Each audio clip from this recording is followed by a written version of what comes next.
Last game of the season.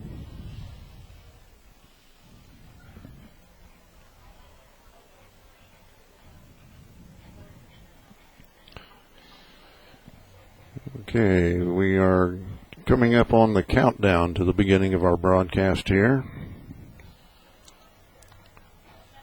We'll give you a 5-minute countdown back there at WOKZ.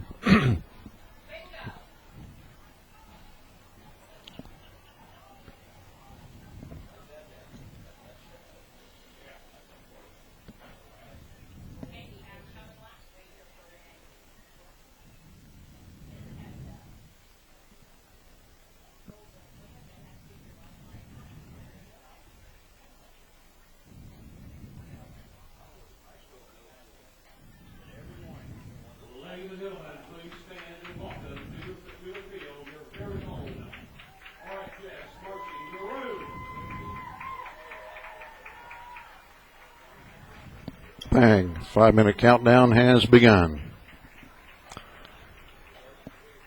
Under 5 minutes till the beginning of our broadcast of Edwards County versus Robinson in high school football.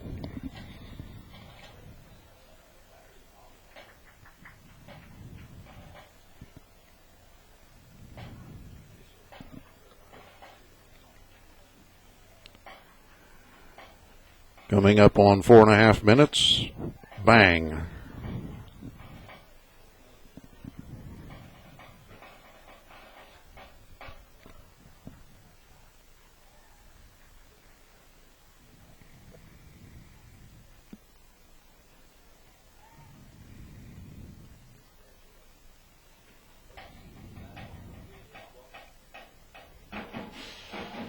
Oh boy, loud band. Coming up on 4 minutes. Bang.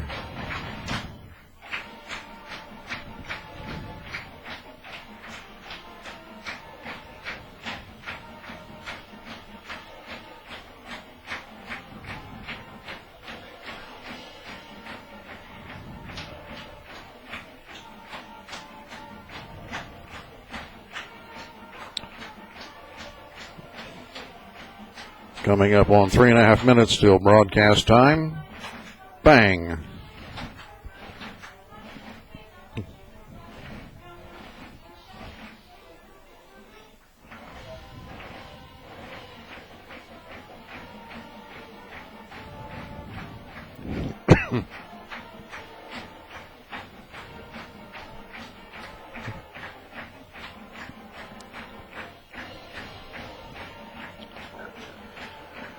Coming up on 3 minutes till broadcast time. Bang.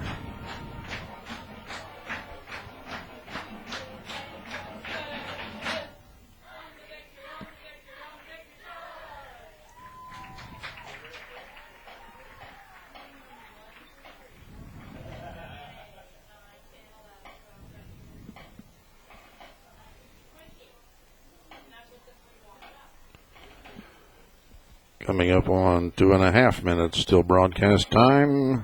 Bang.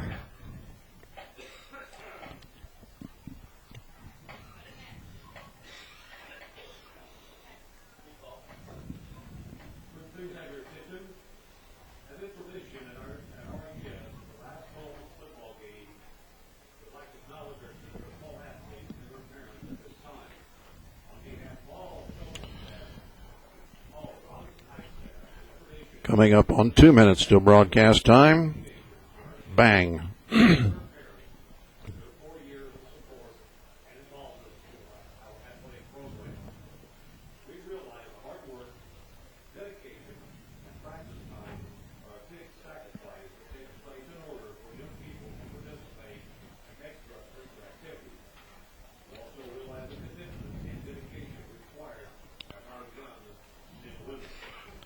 Coming up on 1.5 minutes till broadcast time. Bang.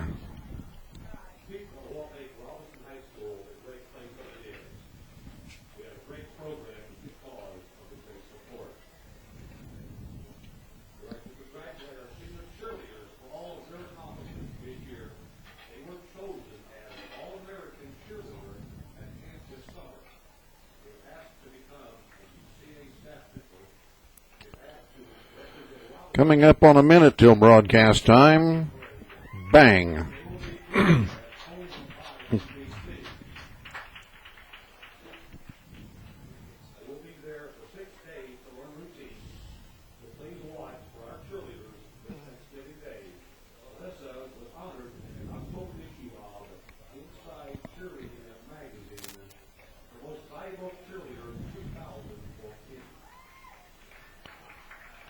Coming up on 30 seconds till broadcast time. Bang. Now would like to introduce the senior members of the 2014 High Maroon football squad and their parents. First of all, manager Bruce Williams, son of the deputy at Justin Summerfield, Boyd Williams and Kim Tracy.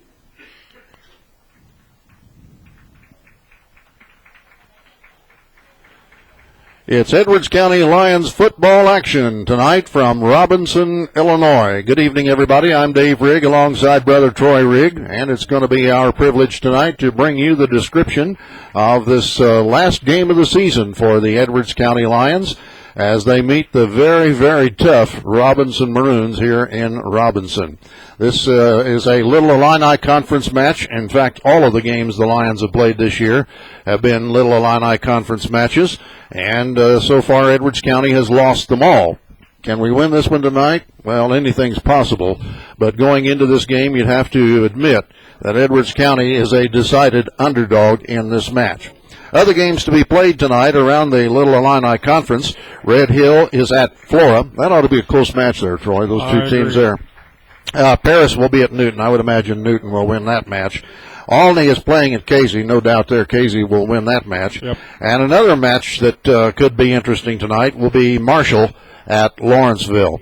In the Black Diamond Conference, the conference that we are scheduled to move into 2 years from now, I wish we could move in there next season, but apparently, from what all I understand, we're going to have to wait another year fighting this Little Illini schedule.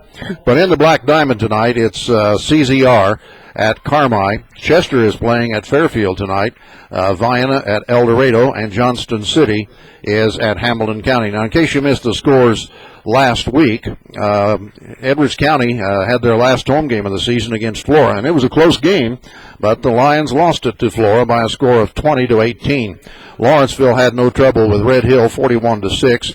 Casey shut out Marshall, 14-0. Newton over Olney, 21-14, and Robinson demolished Paris by a score of 47-0. Black Diamond scores last week. Carmi over Cesar, 43-24. El Dorado lost to Chester, 20-6.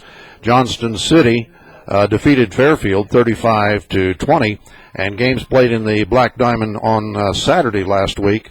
CZR over Vienna in a close one, 35-32. And North Mac beat Hamilton County 27-6. So Edwards County comes into this match tonight with a record of 0-8, sitting at the bottom of the Little Illini Conference due to the fact that we lost to Flora last week. So their record is 1-7. That moves them out of the basement. Then who's tied for first place? Three teams. Casey, Robinson, and Lawrenceville all have identical 7-1 records. Rest of the teams in the Little Illini, Marshall is at 6-2, Newton at 4-4, as well as Olney 4-4. Red Hill and Paris have records of 2-6. Just for interest, in the Black Diamond Conference, Johnston City and Chester are tied with records of 7-1, and Fairfield sits in third place at 6-2. Carmi is 5-3. El Dorado is 5-3. Cesar is 3-5. CZR, by the way, that's Chester, Ziegler, Royalton combined there. They're 2-6. Hamilton County is 1-7, and Vienna is 0-8. So it's Edwards County against Robinson here tonight, and Robinson comes in, as I said, with a record of 7-1. So they did lose this season. In fact, they've had some close shaves. They lost to Casey by a score of 35-14 back on September 16th. And I asked some of the Robinson folks, how did they lose that game? Because I would imagine that Robinson should have beat Casey. But we understand there were a lot of turnovers, fumbles, And Casey scored 2 quick touchdowns on them, and Robinson just never did recover and lost that game 35-14. They also had a close shave with Newton, winning in double overtime, 20-14. And 3 weeks ago, they just barely edged out Lawrenceville at Lawrenceville by a score of 7-6. But most of their other games have been fairly lopsided. They did have a 21-7 win over Marshall, but they demolished Flora 48-0. They beat Red Hill 41-13. They knocked off Olney 39-9. And as I said, they defeated Paris by a score of 47-0. So Edwards County again comes in with an 0-8 record, most likely. Again, being realistic, Troy, we're going to leave here tonight with a record of 0-9 on the season. For the second year in a row, the Lions will have lost every game they played. And I know what's going to happen. I just know what's going to happen. There are going to be some people in Edwards County who are going to start saying, it's time for us to drop football. We got no business playing football. And I disagree. First of all, there has been progress made this year. Doug Horton and his many assistants that he convinced to help him with the coaching assignments have shown much better football, especially the last 2 or 3 weeks. They've been doing better tackling out there.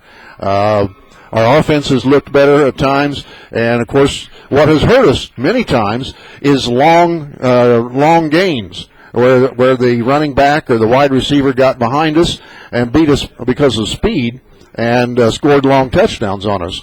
So our defense, I think, especially last week, I saw a lot of gang tackling last week, and 2 weeks ago in their loss, Edwards County, we saw a lot of gang tackling there. So I think our varsity team has improved. Also, our JV team this year, they did not go without a win. In fact, our JV team this year won 3 games. They beat Lawrenceville, they beat Flora, and they beat Olney. So that bodes well for the future for the Edwards County football program. In addition to that, Edwards County does have a junior football program, and they had an excellent season of the 5th and 6th grade team.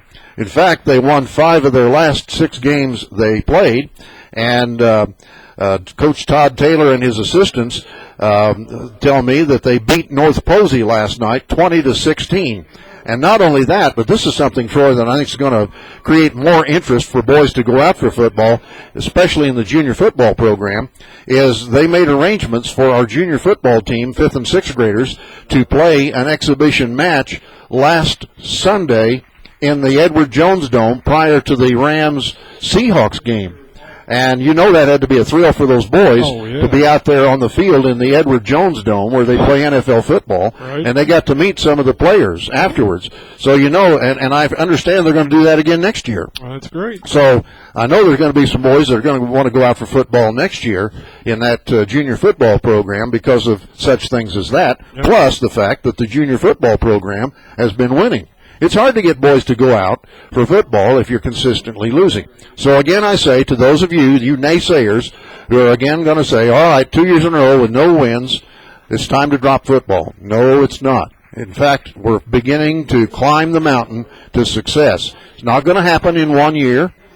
We knew it wasn't going to happen this year. No. Doug Horton has done a good job of rearranging the football program, coming up with some new plays, and getting some more help on the coaching staff, and he's made progress. But we knew it wasn't going to turn around, especially in this little Illini conference schedule.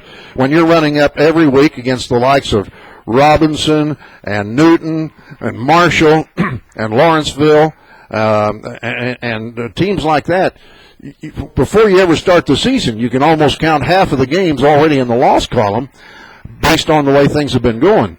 So getting out of this conference after next year and getting in the Black Diamond, we're still going to take our lumps in the Black Diamond from some of those top teams, but there are more teams in the Black Diamond that we can compete with than that's in this little Illini conference.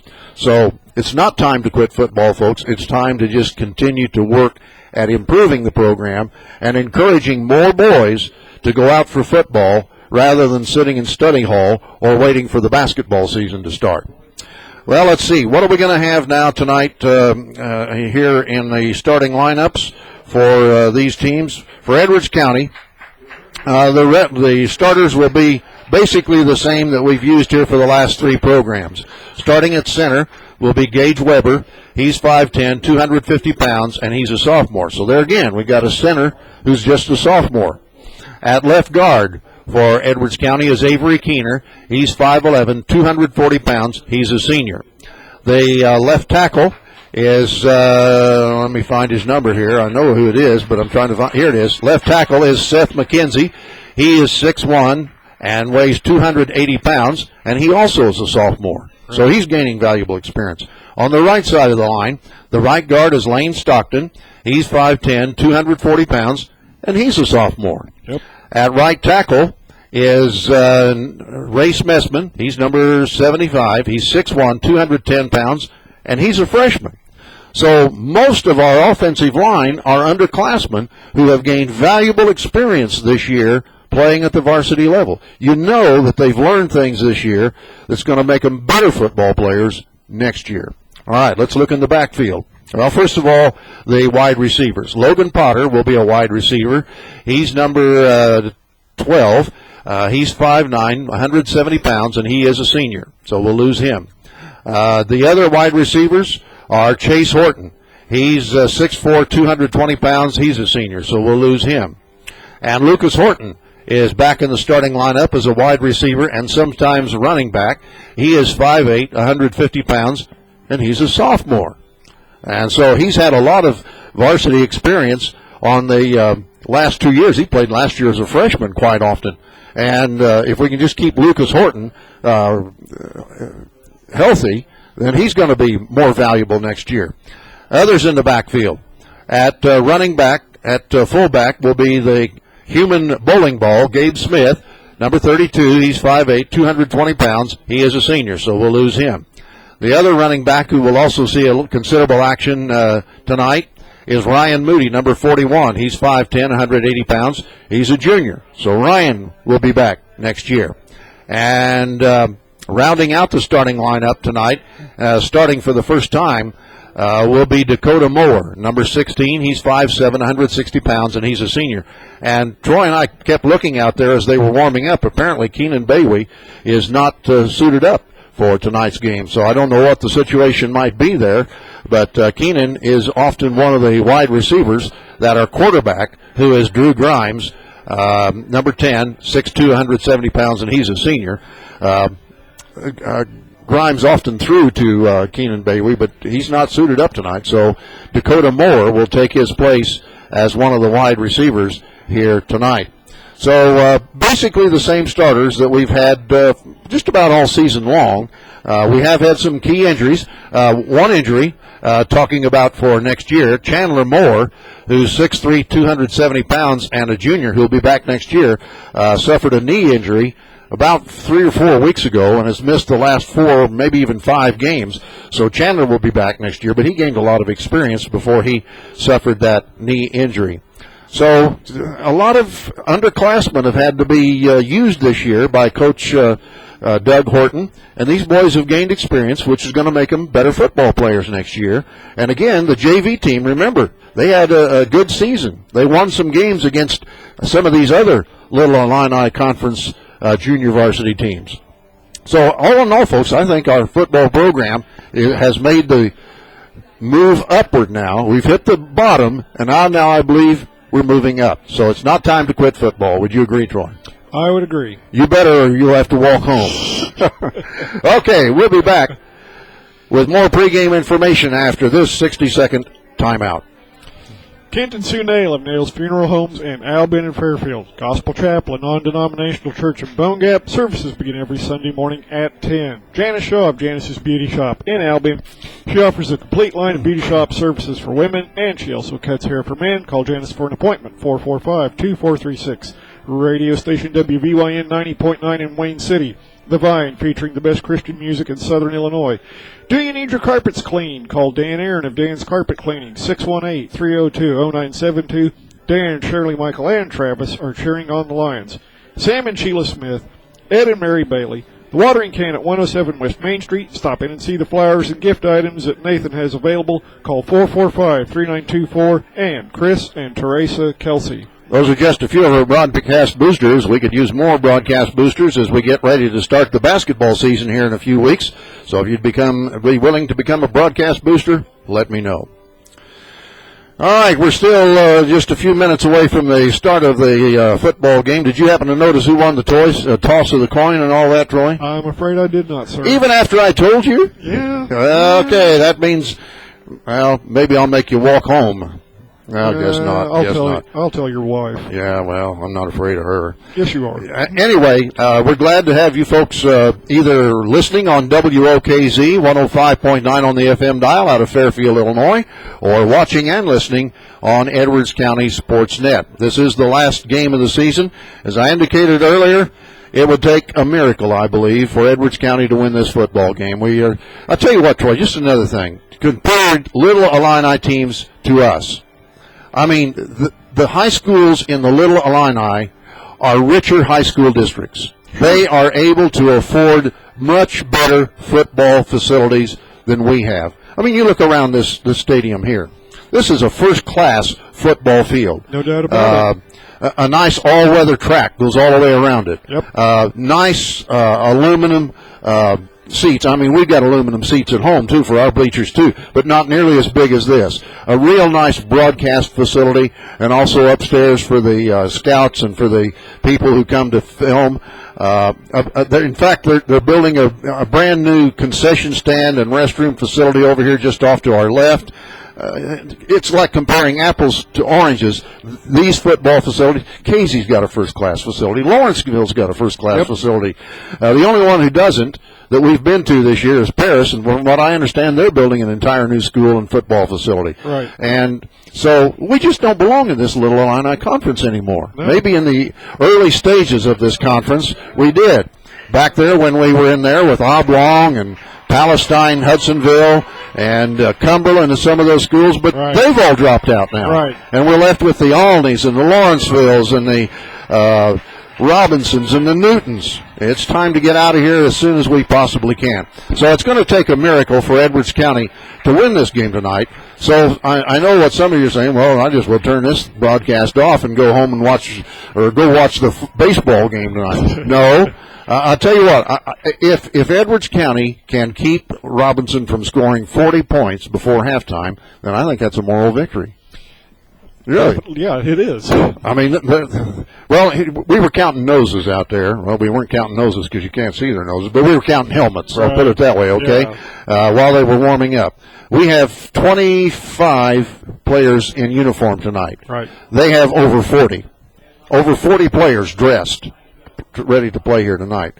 So you can understand now why, with all of the facilities they're able to afford, obviously they have. We were here last night for the volleyball game, and I peeked into their weight room. Their weight room facilities for the athletes to train on is amazing. All the equipment they have in there for these players to prepare themselves to play football or volleyball or basketball or whatever it is. Right. I mean, it's like apples to oranges. And I'm not running down our Edwards County program. I'm proud of our Edwards County program. But when you compare it to the Robinsons and the Lawrencevilles and the Newtons, it's no comparison. Right. Well, we'll be back after we take this 60-second timeout. Steve Thompson, your country financial agent in West Salem. Doug Horton, your country financial agent in Albion. Cheryl Taylor and Mary Erickson of T.J. Marsh, backing the Lady Lions. T.J. Marsh, over 30 years of serving and supporting the community. Edwards County Superintendent of Schools, David Cowger. Sadie Marks family, Kent, Jamie Lynn Clay, and Ellie Marks.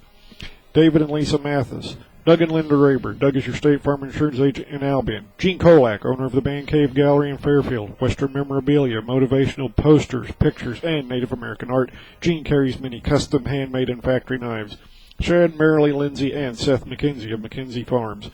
Dr. Chris Ballard and his wife Jerry, and Kevin, Heidi, and T.J. Smurden. Don't forget now, the Edwards County Lady Lions will be competing tomorrow in the Topper Tournament at Mount Pulaski. And we will have that broadcast of all the Lady Lions games for you here on Edwards County Sportsnet tomorrow, starting at 9 o'clock. Well, they're just now finishing up the playing of the national anthem. I know you probably can't hear it through these microphones that we use here for our broadcast, so I didn't even try to pick it up through this plate glass window that we have behind us. This would have really come in handy the other time when the storms came in one of our games earlier this season. We've already checked the starting lineup tonight for the Edwards County Lions. Let's look at what their lineup looks like. Starting at center will be number 65, Lucas Roth. He stands 6 feet, weighs 220 pounds. He's a junior. The left guard is number 66, Brandon Miller. He's 5'9", 248 pounds. He's a sophomore. The left tackle is number 58, Wes Harrison. He's 6'1", 196 pounds. He's a senior. On the other side of the line, the right guard is number 75, Landon Johnson. He's 5'10", 220 pounds, a senior. And the right tackle is number 51, Justin Goodwin. He's 5'10", 248 pounds, a junior. The wide receivers are number 83, Connor Griffin, 6 feet, 180 pounds, a senior. And number 84, Billy Aldridge, 5'11", 170 pounds. He's a sophomore. In the backfield, the running backs will be number 44, Jake Powell, 6 feet, 210 pounds, a sophomore. And number 31, Jason Rickert, 6'1", 205 pounds, a senior. He's the guy we understand is the bull, who's hard to bring down. The other running back who will see action tonight will be number 21, Joe Smith, 5'9", 180 pounds, a senior. And their quarterback is number 13, Bucky Stevens, 5'11", 215 pounds, and he's a senior. Looks like Edwards County has either won the toss or Robinson elected to take the field for the second half, because Edwards County is going to receive. And back deep to receive the kick for Edwards County is Lucas Horton. He's standing at his own 10-yard line. Up further is, let's see, over on the far side. Can't see his number. Here's the run-up, and there's the kick. End-over-end kick comes down to Horton. He grabs it at the 10, drops it, now picks it up, gets up to the 15, now goes to the far sideline. He's at the 20, and now he's going to be tackled and thrown back. But forward progress should give him the 20-yard line, where Edwards County will take it 1st and 10. So the Lions will set up on offense. Football will be on the far side hash mark. We're glad to have you listening to Edwards County football on WOKZ 105.9 on the FM dial out of Fairfield, Illinois. Also, you may be watching and, well, wait a minute. They didn't give him forward progress to the 20. They're going to put it down. It looks like about the 18, Troy. 17. No, that's the 18. All right, Lions come out. They send the Horton boys, Lucas and Chase, wide to the right side. Moore and Potter wide left, and it's running play with Smith to the left side, and he's going to be fortunate if he got back to the line of scrimmage, as they were ready on their right side of the defense to stop Gabe Smith on the first play from scrimmage from Edwards County, and he looks like he lost maybe a foot. So it will say he didn't lose his foot. I mean, he lost a foot of distance. Not. No, we don't. No, we don't want that. We don't want Mary Beth worrying about it. No. She's listening back home. I imagine she's over there in them stands across the way. We'll call it 2nd and 11. All right. Grimes in the shotgun, goes back to his throw, and he's being rushed, and he's going to be tackled and sacked for a loss inside the 10-yard line. All of Edwards County's receivers were well covered downfield, and all Grimes could do is just take the punishment back there as he was sacked all the way back to the 10-yard line. So it's going to be 3rd down now. And it got about, let's say, 20 yards for another 1st down. Lions come out of the huddle. It's the pistol formation now that they're lined up in, as Grimes has Smith sitting there with him in the backfield. There's the pass from center. It's a good one. And he gets away from that tackler, but now runs up to about the 10-yard line back to the original line of scrimmage, and he's sacked again. So it's going to be 3rd down now for Edwards County. The Robinson defensive line has really been penetrating through our offensive line and putting a lot of pressure on our quarterback, Drew Grimes. And now Kyle Fajeda comes in to punt this football away, so it is 4th down. I said 3rd down, but it's 4th down. Fajeda standing in his own end zone will try to kick it away here and give good distance here on this punt. And it's a kind of a low kick, angling towards the far sideline. It bounds across the 50-yard line. Lucas Horton is down there, and it rolls to the Robinson 45 where it's downed. And touched the ball. There he goes. Nobody touched it, and Robinson picked it up. There's an error by Lucas Horton. He just kind of watched it settle down at the 45-yard line, never went up. If he touched it, Troy, that would have downed it there. Right. But he never touched it. And then he starts walking away, and the ball carrier picks it up and carries it into Edwards County territory to the 39. Well, there's a big mistake there that the Lions are going to have to pay for. So Robinson's going to have it 1st and 10 at the Edwards County 39. Edwards County setting up their defense. 4 men across the front line. 4 linebackers, 3 secondary men. Robinson in the T formation. There's the snap. Quarterback takes the ball, pitches it out, and a nice tackle over there. Oh, he gets away from it as Chase Horton out there tried to make the tackle for a loss, but in fact kind of helped the ball carrier get some yardage. Troy, as he slung him, he went forward and carries it up to about the 38, so pick up of a yard on that.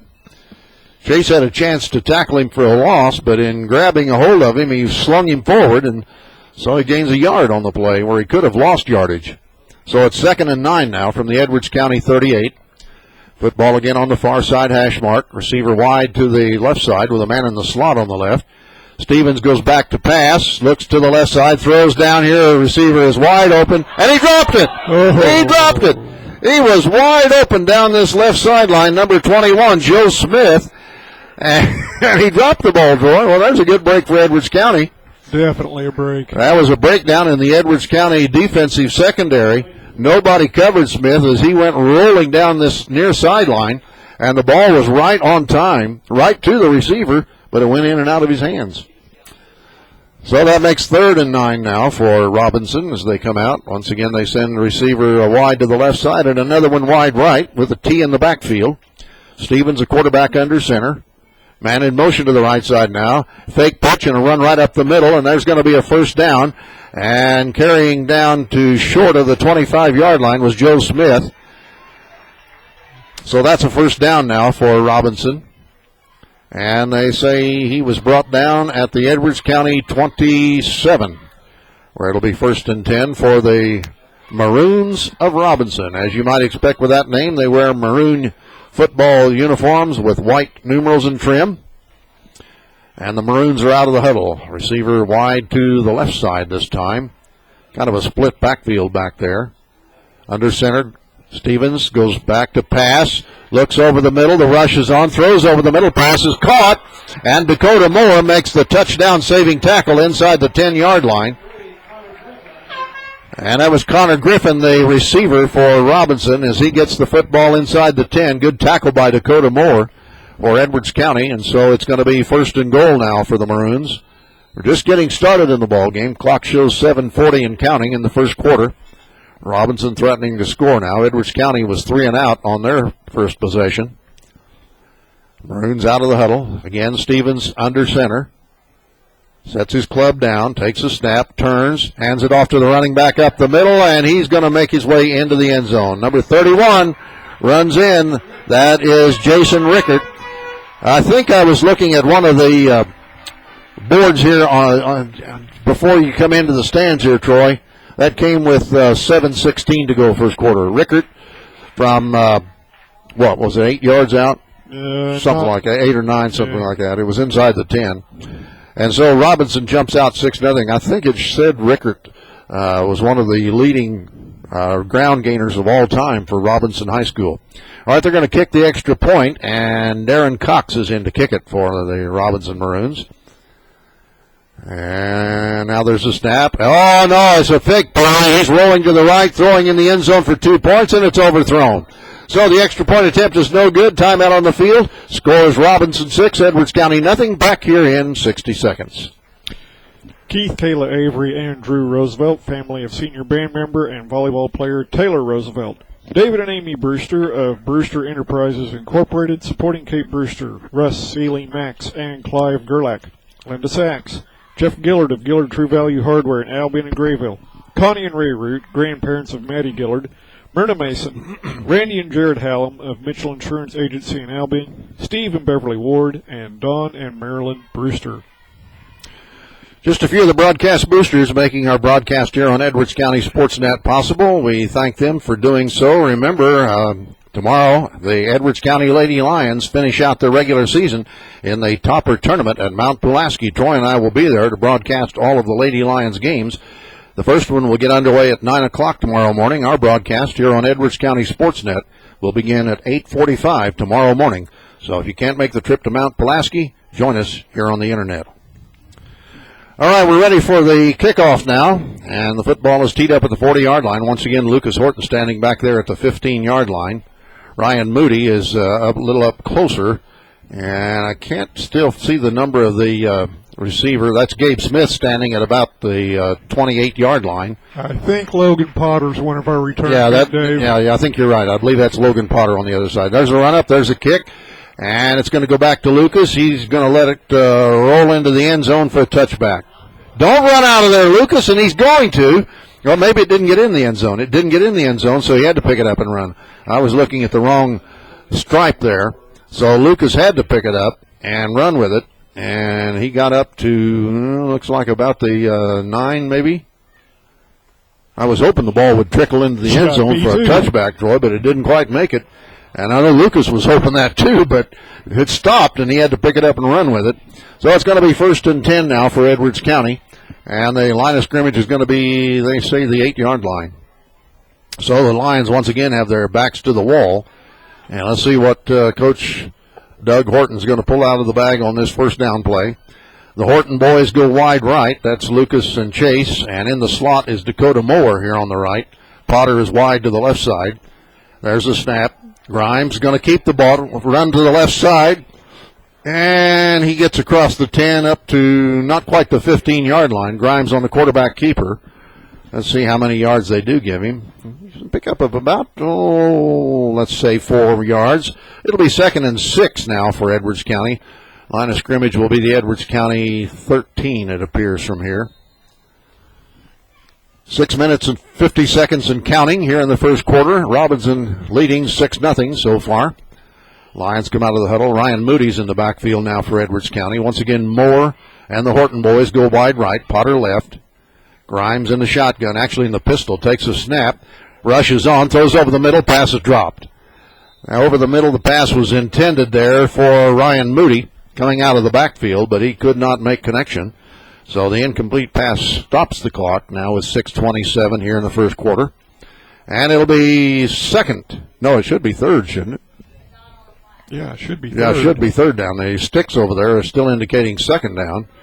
But it should be third down and 6 now for Edwards County. Guy over there keeping the down marker, and the line of scrimmage marker is behind. Well, wait a minute. They're talking.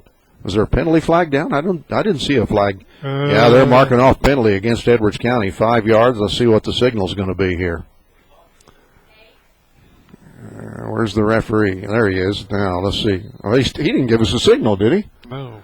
A 5-yard penalty, I would guess maybe illegal procedure would be my guess, but he didn't signal. I didn't even see a penalty I flag. didn't either, Troy, but it moves the football back to the original line of scrimmage where it's still second down. And another running play is not going to gain very much at all. Was that Moody again? Yep, Ryan Moody running the football to the right side of the line this time, and he loses a yard. So it's going to be now third down and a good 11 yards for another first down. And the line of scrimmage appears to be the Edwards County 7-yard line. Clock continues to count off. 5:50 to play, first quarter. Okay, there goes Potter wide left. Lucas Horton goes wide right. And it's an I formation in the backfield. Smith and Moody behind the quarterback. Quick throw over the middle is incomplete. Pass was intended for Chase Horton on a pass over the middle, but it was knocked away by one of the defenders for Robinson. And so once again, Cal Fajeda will have to come in and boot it away for the Lions. I hope Lucas learned his lesson on that last play. I hope so. Well, let's see how good a punt Fajeda can get off here now for Edwards County. He'll be standing in his own end zone again. Weber, the center. Good, clean snap. Fajeda, it's a line drive, low kick, bounds at the Edwards County 33 and falls forward. And now Lucas downs it at the 39-yard line of Edwards County. So not much distance on it, but at least Robinson could not return it. And so Robinson will take over on offense now, and the Edwards County defense comes in. We're still in the first quarter, and the score is Robinson 6, Edwards County nothing. Robinson scoring on a touchdown run of, what did we say, 8 yards or 9? I think it was 9. Okay. And in the extra point attempt, they faked the 2-point or the 1-point extra point kick and threw the pass in the end zone, which was incomplete. So it's 6-0 Robinson. They're out of the huddle. Stevens, a quarterback, takes a snap, turns, and throws one out here in the left flat. It's caught. And a good tackle out here for Edwards County by Dakota Moore. Receiver was number 44, Jake Powell. But Dakota Moore made a good defensive tackle for Edwards County. And pick up on the play of about 8 yards. It's going to be second and a short 8. Football midway between the 30 and 31-yard line of Edwards County. Here on the near side hash mark. It's a T formation in the backfield. Stevens hands the ball off, running back over the left side. He's got the first down. And let's see that. That's 3 tacklers trying to get this boy down, and finally they blow the whistle. But that's what I was talking about, gang tackling, Troy. We had 3 tacklers on it. Number 31, Richard, and he's a bull. He's a moose. He's hard to bring down, just like our Chase Horton is. Right. So let's not criticize our tacklers for not able to get him down. He's drug a lot of tacklers this year, I'm sure obviously. he has. But again, we had 3 tacklers there to try to bring him down. All right, here comes Robinson out of the huddle. It's 1st and 10 now from the Edwards County 20. Stevens in the shotgun this time. Takes a snap, looks to the right side, rushes on. Now comes left, throws out here. Intercepted by Lucas Horton, and he's up to the 21-yard line. Lucas Horton stepped in front of the intended receiver and picks off the pass. Well, there's a good play, Troy. Way to snuff out that drive. Yeah, that stopped that quick. So the Lions are going to take it now, 1st and 10 from their own 22, it appears. Big play there on defense by Lucas Horton. I think that makes up for that. Yeah, big time. Not downing the football on that punt. Well, let's see what the Lions can do this time they've got the football. This will be the 3rd time Correct. that the Lions have had possession of the football. Moody now leaves the lineup and heads towards the sideline. And there goes Potter wide left. Dakota Moore also goes wide left, and so does Chase Horton out there in the slot. Lucas is on the right side wide. Gabe Smith is in the backfield there with Grimes, the quarterback. And there goes a penalty flag down, as it was Smith, the ball carrier, and he didn't get hardly anything. But let's see what that flag is all about. It's probably going to be against us. Illegal procedure. That's what it is. That's the call against Edwards County. That'll cost us another 5 yards. Apparently somebody moved on the line before the ball was snapped. So that'll move the football back to about, the 17 or 18? 17. Well, I guess it's at the 22 now. They must have declined the penalty because it's going to be 2nd and 10. Yeah, they declined the penalty because on the play, Gabe Smith got back to the original line of scrimmage, so they just took the play and declined the penalty. So it's 2nd and 10 from the 22 of Edwards County. Grimes gets the snap, rolls to the left, rushes on, gets away from that tackler, but not the ball is loose. There's a scramble for it at about the 12-yard line, and let's see who got it. Robinson's pretty convinced they have it, and I think they do. Yeah, Robinson's got it. So Drew Grimes, rolling to the left side, was hit by 2 Robinson tacklers, and the ball came squirting out. And a big pileup at the Edwards County 12, and Robinson comes out of the pile with the football. Well, that wipes out that interception, doesn't it? Afraid so. So it's going to be 1st and 10 for Robinson from the Edwards County 12-yard line. Lions setting up their 4-man defensive front 4 line with the 4 linebackers. T in the backfield again. Stevens turns, hands it off, running play, and a good Fajeda knifed through and got into the backfield and tripped up the ball carrier. But Powell does carry up for maybe a couple of yards. So Fajeda got in there and kind of messed up the play there. Or it would have been a bigger gain than that. It's second and a short 8 for another first down for Robinson. Football appear to be about the 10-yard line.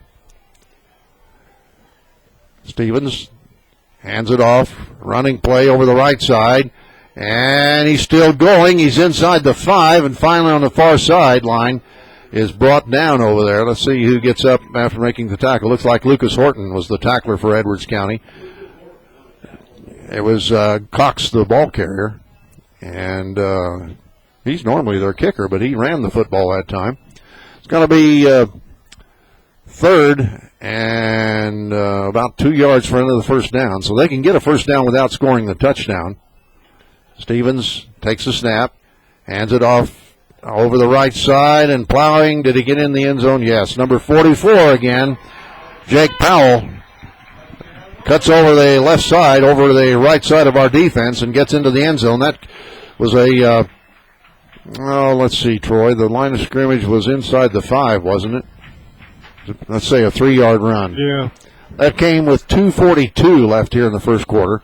So Robinson now leads 12-0. And let's see if they kick it this time or try another fake play. The kicker is Darren Cox. And the football will be put down at the 10 on the placement. And let's see if he kicks it this time. There's the snap. There's the spot. Yeah, he's going to kick it. And did he get it through the uprights? Yes, he did. Timeout on the field. The score, Robinson 13, Edwards County nothing. Back in 60 seconds. Jason Holfaker, Linda Oxby, former Edwards County girls volleyball coach, Emma Campbell Smith, Betty and Kenny Smith, Zoe Markman's great-grandparents, Eddie and Lila Fuchs, Victor and Farrell Oxby, Linda Oxby's parents, Phil and Nancy Watkins in Grants Pass, Oregon, Megan's grandparents, Ronald and Marilyn Mann, Don and Deanna James, Kaylee James' grandparents, Larry and Linda Schmittler, grandparents of Caitlin Schmittler, Larry Schmittler Service, Oilfield Engine Repair in Grayville, Stu, Shadina Zed, and Zimmy Martin, Zoe's family, Tom and Kay Moore, Taylor Roosevelt's grandparents, Roger, Rita, and Kinsey James, Kaylee James' family, and Lonnie, Valerie, and Hallie Merbarger, and Anna, Sadie's family. Just a few more of our broadcast boosters, and we'll be mentioning more of them as the evening wears on here in Robinson, Illinois, where Edwards County playing their last game of the season against the Robinson Maroons. They're also playing their last game of the regular season, and the playoff pairings will be announced tomorrow.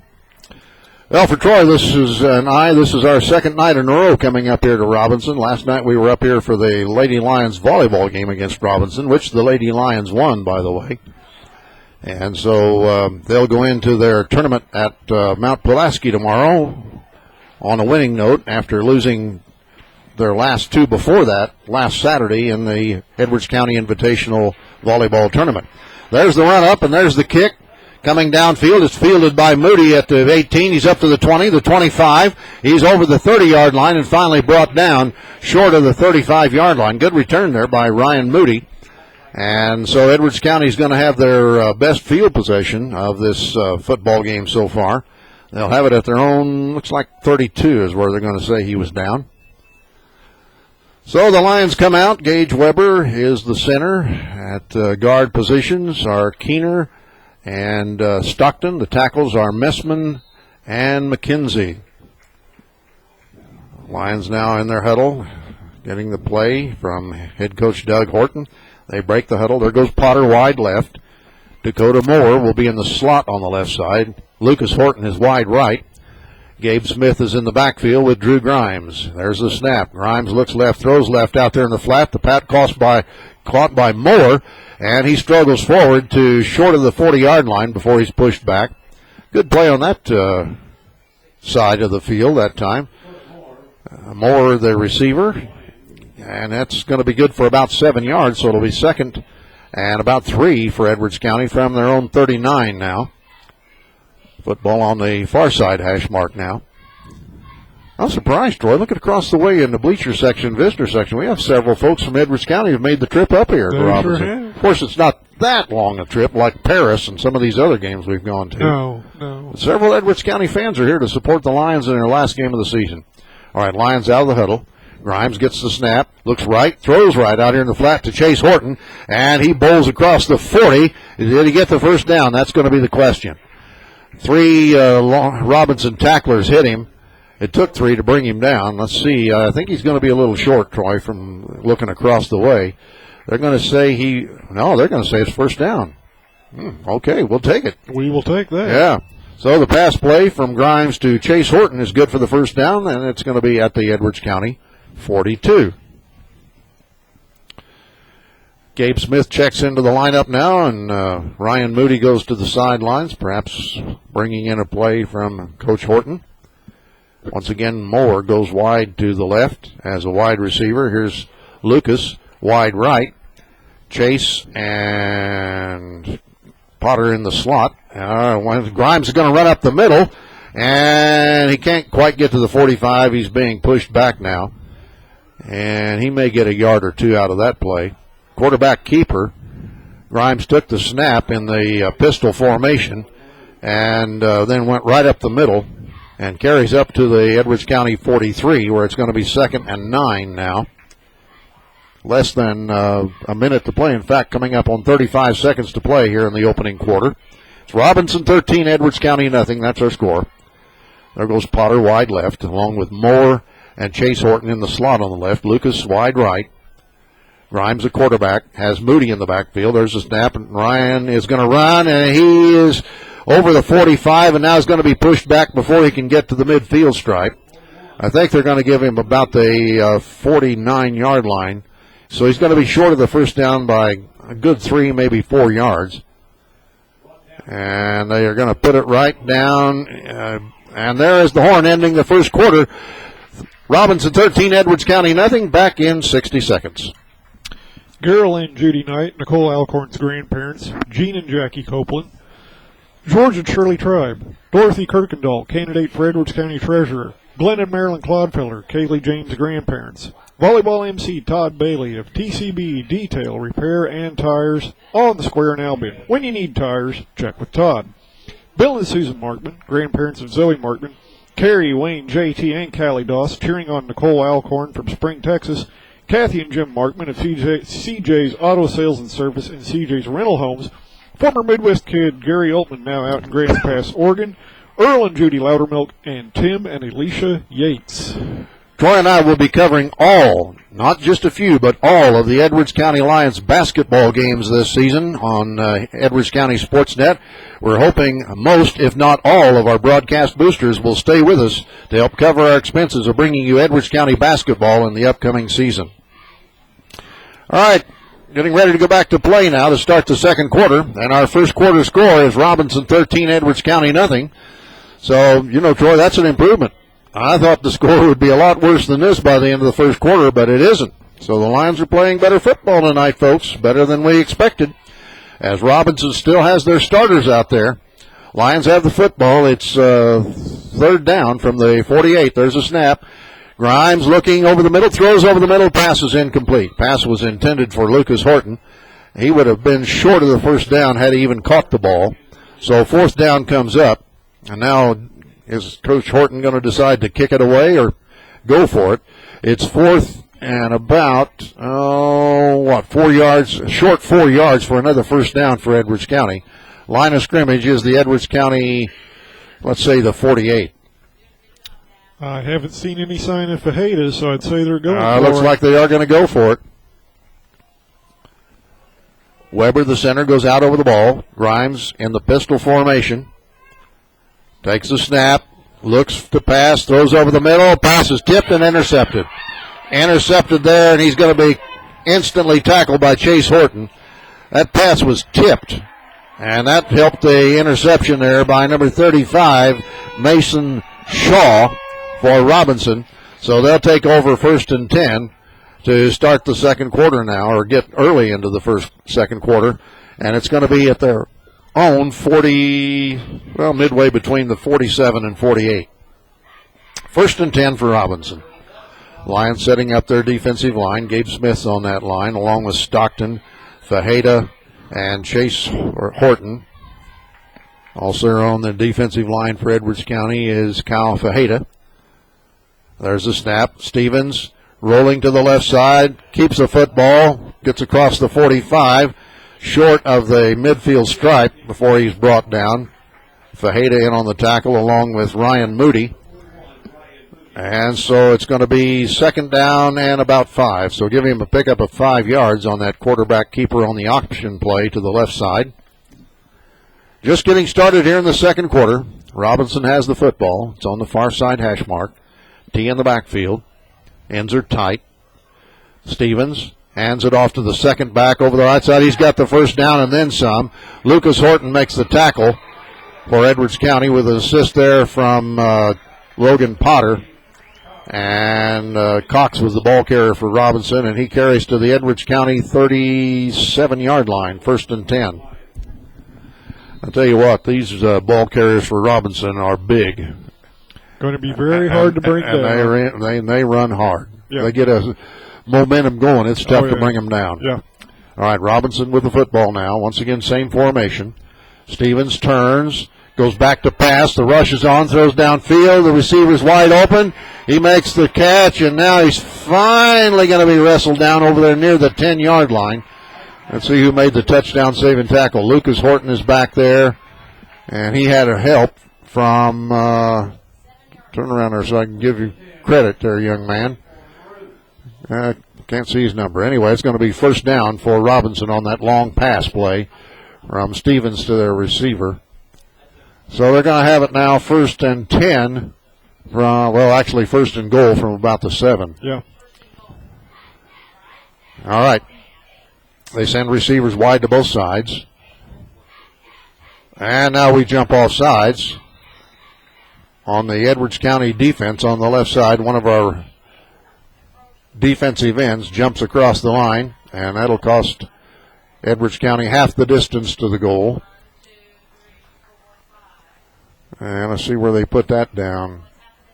It's inside the 5. Looks like about 3 or 4 yard line where it'll be 1st and goal for Robinson. Clock counting, 10:24 here in the second quarter. Stevens under center. Long count here. Now a man in motion from the left side. And they hand it off to him, and he's running around the right side. Did he get in? Yeah, he gets in. Cox, that came with 10:06 or 10:08. 10:08 to go in the second quarter. And Cox runs from, let's say, 3 yards out for the touchdown, making it now Robinson 19, Edwards County nothing. And the extra point attempt coming up here. It'll either be a kick or, again, maybe a fake. Let's see if they go for the 2. I'm guessing they'll kick it. Cox is also their kicker. And it's going to be, no, they're going to go for the 2 points, Troy. They got the offense out there. Stevens, that sends a man in motion to the right, pitches it out there. And number 31, does he get in? Yep, number 31 carries it in. That's Jason Rickert again for the extra point. And it's now Robinson 21, Edwards County nothing. Back in 60 seconds. Debbie Smith, Republican candidate for Edwards County Treasurer. Kai Coleman, Kaylee James' cousin. David and Glenna Summers. Pam Mann, Nina Mann, and Terry Mavis. Robert and Damona Neese. Kenton Sue Nail of Nail's Funeral Homes in Albion and Fairfield. Gospel Chapel, a non-denominational church in Bone Gap. Services begin every Sunday morning at 10. Janice Shaw of Janice's Beauty Shop in Albion. She offers a complete line of beauty shop services for women, and she also cuts hair for men. Call Janice for an appointment, 445-2436. Radio station WVYN 90.9 in Wayne City, The Vine, featuring the best Christian music in Southern Illinois. Just a few of our broadcast boosters, and again, I'm hoping that most, if not all of them, will stay with us as we begin the basketball season here in a few weeks. Here on Edwards County Sports.net, Troy and I are going to be covering all of the Edwards County Lions varsity basketball games this season here on Edwards County Sports.net. All right, here we go, ready to resume play. Once again, Lucas is, no, wait a minute, he's not back there at this time, Troy. Let's see, back there deep to receive the kick is Ryan Ensley, along with Potter and Moody. And the football's teed up at the 40-yard line, and Cox will kick it away for Robinson. So I hope Lucas is not injured, but he's not out there to return this kick. Ryan Inslee is the guy in the middle. There's the kick coming downfield. Inslee now fields the ball at the 10, comes up to the 15, right up the middle of the 20, and fights forward to the 25 and then is pushed back. Ryan Inslee, a 5'8", 130-pound sophomore, returns the kick. And let's see, it's going to be put down at the 26-yard line. So Edwards County will have it 1st and 10 from there. Lions coming out of the sidelines, now setting up. Weber the center. Stockton and Keener are the guards. Messman and McKenzie are the tackles. There comes Potter wide left side as a wide receiver. And there goes Dakota Moore, wide right. Chase Horton is tight on the end on the right side. I in the backfield. Smith and Lucas is in there, and he's the ball carrier, and he tries over the right side. Not much there. Let's see if he got back to the line of scrimmage. Yeah, well, give him a yard. Let's say 2nd and 9. So the line of scrimmage now is going to be the Edwards County 27. Just short of the 27. Gabe Smith checks out of the ball game, heads towards the sideline. That means Ryan Moody is in the ball game now with the play from Coach Horton. Once again, here's Potter wide left. Moore wide right. I in the backfield. And there's a snap, and check that, Grimes is going to be sacked. Drew Grimes was going to try to throw a pass as he scrambled out to the right side, and he was snowed under by a host of Robinson tacklers for a sack all the way back to the Edwards County 17, maybe? Let's see where they finally put him down. Yeah, just about the 17-yard line, Troy. So with the clock showing 8:45 and counting here in the second quarter, it's Robinson 21, Edwards County nothing. The Lions are facing a 3rd and about 18, 19 yards for another first down. All right, same formation this time for Edwards County. There's a snap. Grimes looking right, throwing right out here, and it's overthrown. Pass was intended for Lucas Horton down the right side, but it was overthrown, so that'll bring up a 4th down, and once again, Lions are going to have to kick this one away. Cal Fajeda checks in. He plays on the defensive line, but also comes out to be the punter for Edwards County. So he'll be standing back near the goal line to kick this one away. Needs a good pass from center Gage Weber. Lions checking to make sure they have 11 men in there for this punt. There's a good pass from center. Fajeda gets a good kick into it. And that's going to go over the head of the receiver. It bounds at the 35, at the 30. Now picked up at the 28 by the Robinson runner. And he spins away from one tackler, but not Ryan Moody. And there comes a penalty flag down. If they call that on as a horse collar, Troy, that's wrong. Because he had jersey. He did not have collar. Let's see what this official calls. Penalty flag did go down. That was not a horse collar tackler, if that's what they call that. Maybe it's against Robinson, but I don't think so. No, it is against Robinson. Block in the back. Okay, so that'll cost Robinson. The line of scrimmage would have been the original 50-yard line, but now the penalty is against Robinson. They're going to talk to the Edwards County captains to see if they want to accept it. Obviously, they're going to, because that should be a 15-yarder. And it is. Yeah, they're going to move that football. Yeah, from the spot of the foul, too. Yeah. Which was the 39. So they move it 10 yards back to the 29. So it's a 10-yard penalty, and from the spot of the foul. So Robinson will take it 1st and 10 from their own 29-yard line. Let's see what the Lions can do on defense now.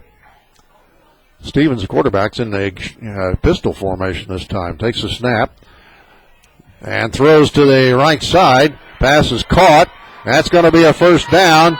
And finally tripped up across the 50-yard line. Ryan Inslee, along with Lucas Horton, combining on the stop for Edwards County as the receiver was number 83, Connor Griffin. And that pass play brings the football back into Edwards County territory to the 48-yard line. So Robinson will have it 1st and 10 from the Edwards County 48. Clock rolling now. 7:55 and counting here in the second period. Robinson 21, Edwards County nothing. That's our score. Maroons come out of the huddle. Receivers wide to both sides with men in the slot on both sides. Stevens, a quarterback, takes the snap in the gun. He's rushed, gets away from one tackler, throws over the middle, and it's overthrown. Overthrown, intended downfield for Connor Griffin. Back there defending for Edwards County was number 44, Andrew Embry, playing in the defensive backfield for the Lions. So the incomplete pass stops the clock with 7:35 to play here in the second period. Robinson still with the ball, 2nd and 10 from the Edwards County 48. Stevens, a quarterback, looks to the sidelines to get signals from his coach, Tim Nolan, and they're out of the huddle. Once again, receivers wide to both sides for the Maroons. T in the backfield this time. Stevens under center, sends a man in motion to the left, faked handoff up the middle. It was a faked pitch out, and then a running play right up the middle to Richard, and the tackle by Ryan Moody for Edwards County. And that'll be a pickup of about 3 yards as Richard is tackled at the Edwards County 45. So it'll be 3rd and 7 for the Maroons. Good tackle by Moody then out of his linebacker position for Edwards County, playing the middle linebacker position. So it's 3rd and 7 now for Robinson. There's a snap, and it's a running play to the left side. And that's going to be close to another first down. Tackled by Embry again, this time for Edwards County, and Richard was the ball carrier. Let's see where they put him down. Going to be close to the first down. And yes, it is a first down. 1st and 10 for Robinson from the Edwards County 38. Football right in the middle of the football field. Clock rolling again now, coming up on 6:50 to play, first half. Maroons sending a receiver wide left, a man in the slot on the left. The end is tight on the right side. Stevens under center, gets the snap, goes back to pass, gets away from one tackler, keeps the football, runs up to the 30 and across the 30-yard line, short of the 25 before he's brought down. Stevens, the quarterback, on the keeper, tackled by Gabe Smith and Ryan Moody as well. So it's going to be 2nd down and about a yard, so a pickup of 9 yards on that quarterback keeper by Stevens. On the defensive line for the Lions, front 4 and 4 linebackers. Stevens under center again. Turns and gives it off to Richard again, and he's going to be hit near the line of scrimmage. And then, look at that. 4 Edwards County tacklers gang up on the ball carrier to push him back. That's what I'm talking about, Troy. There is improvement on this football team in spite of the fact that we haven't won one. And did he get the first down? Yes, he did. He didn't have to get but a yard, so it wasn't much that he had to get. So it's another first down for Robinson with coming up on 5.5 minutes to play here in the first half. It'll be 1st and 10 for the Maroons from the Edwards County 26. Receivers wide to both sides again. Stevens back to pass. Looks down to the right side. Now scrambles, keeps the football. He's up to the 20, 15, and finally tackled over there on the far side. Bucky Stevens is close to another first down. Looks like Dakota Moore was up there along with Gabe Smith on the tackle. And that is enough for another first down for the Maroons. Well, this is not surprising, Troy. We knew this Robinson team has a good offense. No doubt about it. I'm just surprised we're coming near the end of the second quarter and down only 21-0. As I said at the beginning of our broadcast, if we end the first half down by less than 40 points, then we've played very, very well. Yeah. I know that doesn't sound right, but it is right. It is. Stevens under center again. And it's a running play over the left side, and Richard is going to go all the way in. 15-yard touchdown run. 15 yards, Richard right over his left guard and left tackle, goes into the end zone. That came with 4:41 left to play here in the second period. And it's now Robinson 27, Edwards County nothing. And let's see if they kick this extra point or go for the 2 again like they did on the last touchdown. Looks like they're setting up for the kick, but that doesn't mean they will. Football is going to be held by number 13, the quarterback Stevens, and kicked by Cox there, place kicker. There's the snap, there's the spot, there's the kick. It's up, looks good from here, and it was good. Time out on the field. It's Robinson, 27, Edwards County, nothing, back in 60 seconds. Do you need your carpets cleaned? Call Dan Aaron of Dan's Carpet Cleaning, 618-302-0972. Dan, Shirley, Michael, and Travis are cheering on the Lions. Sam and Sheila Smith, Ed and Mary Bailey, Watering Can at 107 West Main Street. Stop in and see the flower and gift items that Nathan has available. Call 445-3924. Chris and Teresa Kelsey. Steve Thompson, your country financial agent in West Salem. Doug Horton, your country financial agent in Albion. Cheryl Taylor and Mary Erickson of T.J. Marsh, backing the Lady Lions. T.J. Marsh, over 30 years of serving and supporting the community. Edwards County Superintendent of Schools, David Cowger, and Sadie Marks' family, Kent, Jamie Lynn Clay, and Ellie Marks. Don't forget, the Lady Lions play tomorrow at Mount Pulaski in the Topper Tournament. They'll be playing at least 3, possibly as many as 5 games tomorrow. The first one will start at 9 o'clock, and you can hear it and see it here on Edwards County Sports.net, starting at 8:45 tomorrow morning. All right, we're ready for the kickoff now with 4:41 left to play here in the first half. Back deep. Looks like Gabe Smith is back deep this time for Edwards County. Ryan Moody standing at the 25 as the up back. And Potter and that's Inslee over there on the far sideline standing at the 20 to receive this kick. All right, there's the run up by Cox, and there's the kick. End over end kick coming down. Gabe fields the ball at about the 7, comes up to the 10, the 15, the 20, fights forward to the 25 and falls forward to about the 26. So a good return by the human bowling ball, Gabe Smith. And so that's where Edwards County will have it 1st and 10 at their own 26-yard line. Edwards County football coming your way live and direct tonight from Robinson, Illinois over WOKZ, 105.9 on the FM dial out of Fairfield. Also being broadcast on Edwards County Sports.net. We're glad to have you either as a listener or a watcher and listener on Edwards County Sports.net. Lions back in their huddle. Let's see what they can do with this possession of the football.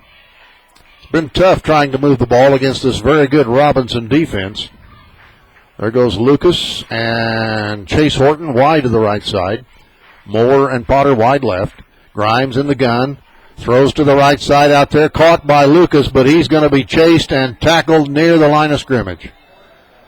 Well, that was a complete pass to Lucas, but, I mean, they sniffed that play out, Troy. They knew it was coming. This is a good Robinson defense. You're going to have to mix up some plays. You may have to just throw the kitchen sink at him and see what works. Well, I think that's what Doug's doing, but, but nothing so far has worked that much. Yeah. I mean, you know, this is a good football team. Yeah.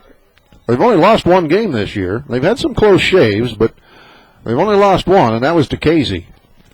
All right, same formation this time as we used last time. Let's see what Grimes, the quarterback, will do this time. There's a snap. He thought about running, and he's going to have to run and lose. He's going to be sacked again for a loss. Back inside the 20-yard line. A host of Robinson tacklers all over him as he thought about running with the football. It looked like he was going to try to run up the middle again on a quarterback keeper, but he had no place to go. So it's going to be 3rd down now and about 19 from the 19-yard line. That's where the football is marked. So it's got, 15, close to 17 yards to go for another 1st down. Moody goes to the sideline. I'm assuming that Gabe Smith checked in with the play from the bench. And the receivers go wide to both sides of the field. Chase as the only receiver to the right side. 3 coming to the left side. Quick pass to the left side. It's caught by Lucas. He's up to the 25 and falls forward to the 30-yard line as he's hit by 2 Robinson tacklers. That's going to be short of the 1st down, but still a good pickup on that pass play from Grimes, the quarterback, to Lucas Horton. And it's going to bring up 4th down. And going to be fourth and about 6 yards for another first down for Edwards County from their own 31. And Cal Fajeda is in there to kick it away for Edwards County. Potter is one of the gunners to the left side. And it looks like Dakota Moore is the gunner to the right side, wide. Fajeda standing at his own 15, and now there's a whistle. Did we take too long? Did we use up the play clock? Yep, I think so. Let's see now. The officials coming in. I think that's what that's going to be. Delay a game penalty against Edwards County will cost the Lions 5 yards. We'll move the football back to the Edwards County 26 now. And that's going to move Fajeda back another 5 yards to kick this ball away. Robinson has just one receiver back here deep to receive it. He's standing at his own 38-yard line. Long count by the Lions. Good pass from center by Weber. Fajeda gets the toe. A low kick. Bounds at the 50-yard line. Picked up at the 45. Running with the football to the far sideline is number 6, White. And he's into Edwards County territory. And there are 3 tacklers there for the Lions to bring him down at the 40-yard line. Again, good pursuit by the Lions. Let's see, we had Moore and Moody in on the tackle. And one other tackler didn't catch his number before they all got up and all ran away. But again, Troy, good example of good gang tackling by the Lions. So it's going to be 1st and 10 for Robinson from the Edwards County 40-yard line. Clock now shows 2:19 left here in the first half. And the score, Robinson 28, Edwards County nothing. But again, I thought it would be a lot worse than this, Troy, by this time. Yeah, I agree. And it's not because they're playing second stringers. They got their starters out there. That's right. All right. Stevens, the quarterback's in the pistol formation this time. Takes the snap. Rushes on. Throws over the middle, and it is caught. And he's instantly tackled at the 35 by 2 Edwards County tacklers. Moody and Emery making the tackle for Edwards County. I think that's right. Yeah, Andrew Emery was the other tackler for Edwards County. So that's going to be a pickup of about 6 yards. It'll be 2nd and a long 4 from the Edwards County 34-yard line. Maroons out of the huddle. Receivers wide to both sides. Stevens again in the pistol formation. Gets the snap. The rush is on, but he throws down the field. It's caught, and he gets behind our defenders, and it's going to be a touchdown. 34-yard touchdown pass, Troy. 34 yards from Stevens to, was it number 7? I think it was. Dylan Dirks, I believe, was the receiver on that touchdown. And that came with 1:40 left here in the first half. Makes it now Robinson 34, Edwards County nothing. And the extra point attempt coming up. Receiver got behind our defender, and all Stevens had to do was lay the ball in his hands, which he did. And they're going to go for the 2 points. Stevens under center. Gets the snap. Going to throw a pass to the left side. It's caught. Extra point from Stevens to number, I can't see his number 88, to Raines, Colin Raines. And the score is now 36-0, back in 60 seconds. David and Lisa Mathis, Doug and Linda Rigber. Doug is your State Farm Insurance agent in Albion. Gene Kolak, owner of the Man Cave Gallery in Fairfield. Western memorabilia, motivational posters, pictures, and Native American art. Gene carries many custom handmade and factory knives. Shad, Marilee Lindsay, and Seth McKenzie of McKenzie Farms. Dr. Chris Ballard and his wife Jerry. Kevin, Heidi, and T.J. Smurden. Keith, Kayla, Avery, and Drew Roosevelt, family of senior band member and volleyball player Taylor Roosevelt, and David and Amy Brewster of Brewster Enterprises Incorporated, supporting Kate Brewster. As I indicated a few minutes ago, Troy and I are going to be broadcasting all, not just a few, but all of the Edwards County Lions varsity basketball games this season on Edwards County SportsNet. This will be the first time in the history of the school that all of their varsity basketball games will be available for people to watch and listen to. And you'll be able to do that here on Edwards County SportsNet. All right, we're ready now to have another kickoff. And let's see, it's Gabe Smith again standing at the 10-yard line as the deep back to receive this kick. Football teed up at the 40-yard line. Cox, their kicker, will boot it away. 1:40 left here in the first half. Let's see what the Lions can do with it on this possession. There's a run up. There's a kick going to the far side. Smith fields it up at about the 13, comes up to the 20. He's at the 25, fighting for the 30-yard line, and does fall across the 30 before he's brought down. So the Lions will have it 1st and 10 in their own territory. And let's see, looks like about the 32-yard line. So a little over a minute and a half left here in the first half. Stay with us here at halftime. We'll have some information for you on the football team and what's coming up in the future in Edwards County athletics. All right, there's the whistle to start the play clock. But the scoreboard clock won't start until the ball is snapped. Here comes Potter wide left. Dakota Moore will be the man in the slot on the left. Chase Horton is wide right. And Lucas is out there in the slot on the right. And it's a running play up the middle by Moody. He's over the 35, fights forward, and I think he fumbled, and I think Robinson's got it back. Moody lost the football, and the Robinson players are signaling they got it. And they do. So a fumble by Moody, and that'll give Robinson a chance to score 40 points before the half is over. They're up now 36-0, and they're going to have it 1st and 10 from the Edwards County 38-yard line. I thought we were going to keep them under 40, Troy. I guess we still could, but the way they've been running the football and throwing the football, they might just get another touchdown to take a more than 40-point lead before the half. All right, they're out of the huddle. There's no doubting about it. This is a good football team we're facing tonight. Stevens under center. Long count. Man in motion from the left side now. And I think he dropped the ball. He did drop the ball and just had to fall on it. Cal Fajeda was in there to help cover him up, as well as Seth McKenzie, who's out there playing on the defense for the first time tonight that I've noticed anyway. Now he trots to the sideline. Seth, one of our more bulkier linemen, was playing on defense that time and helped recover that football. So it's going to be a loss on the play of about 2 yards. We'll say it's 2nd and 12. 43 seconds to go. Come on, Lions. Don't let them score. Man in motion to the right side. There's the pitch to the right. Running play to the right side. And they finally push him out of bounds at about the 22-yard line. That was Ryan Moody making the touchdown-saving tackle, pushing the ball carrier out of bounds at about the 22. So that'll stop the clock with 31 seconds to go. Come on, Lions. They start the play clock again. 31 seconds on the clock. That's all that's left here in the first half. Receivers wide to both sides. T in the backfield. Stevens under center, sets his club down. There goes a man in motion to the left. Running play up the middle. And he's going to go for the touchdown. Missed tackle. Made the play easy. 22-yard touchdown run. Was that Rickard again, Troy? Number 43. 43 is Logan Miller. Logan Miller scores from 22 yards out, and that makes it now 42-0 with extra points coming up.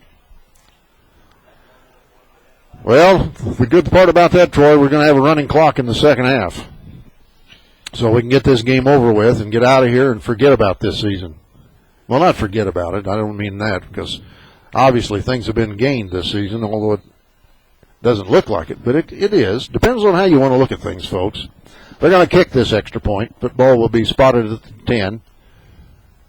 And there's a snap. There's a spot. There's the kick. Looks good from here. Had plenty of distance on it. No good. He missed it. So with 25 seconds left to go in the half, the score is Robinson 42, Edwards County nothing. Back in 60 seconds.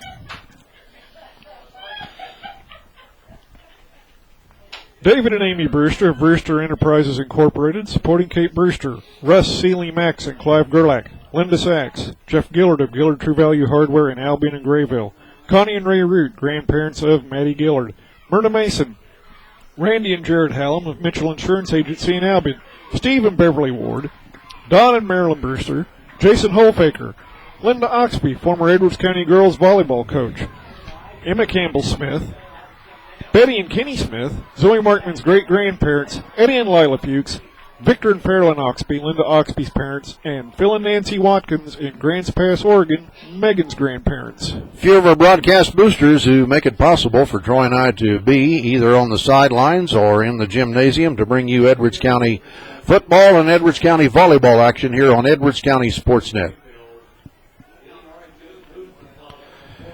All right, the football being teed up again at the 40-yard line for another kickoff from the Robinson Maroons place kicker, Darren Cox, who is a 6 foot, 170-pound senior. It's Robinson 42, Edwards County nothing. Back deep again is Gabe Smith.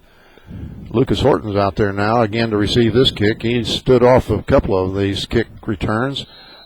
He's out there now. Ryan Moody standing at the Edwards County 25. That's Ryan Ensley on the far side at the 20-yard line.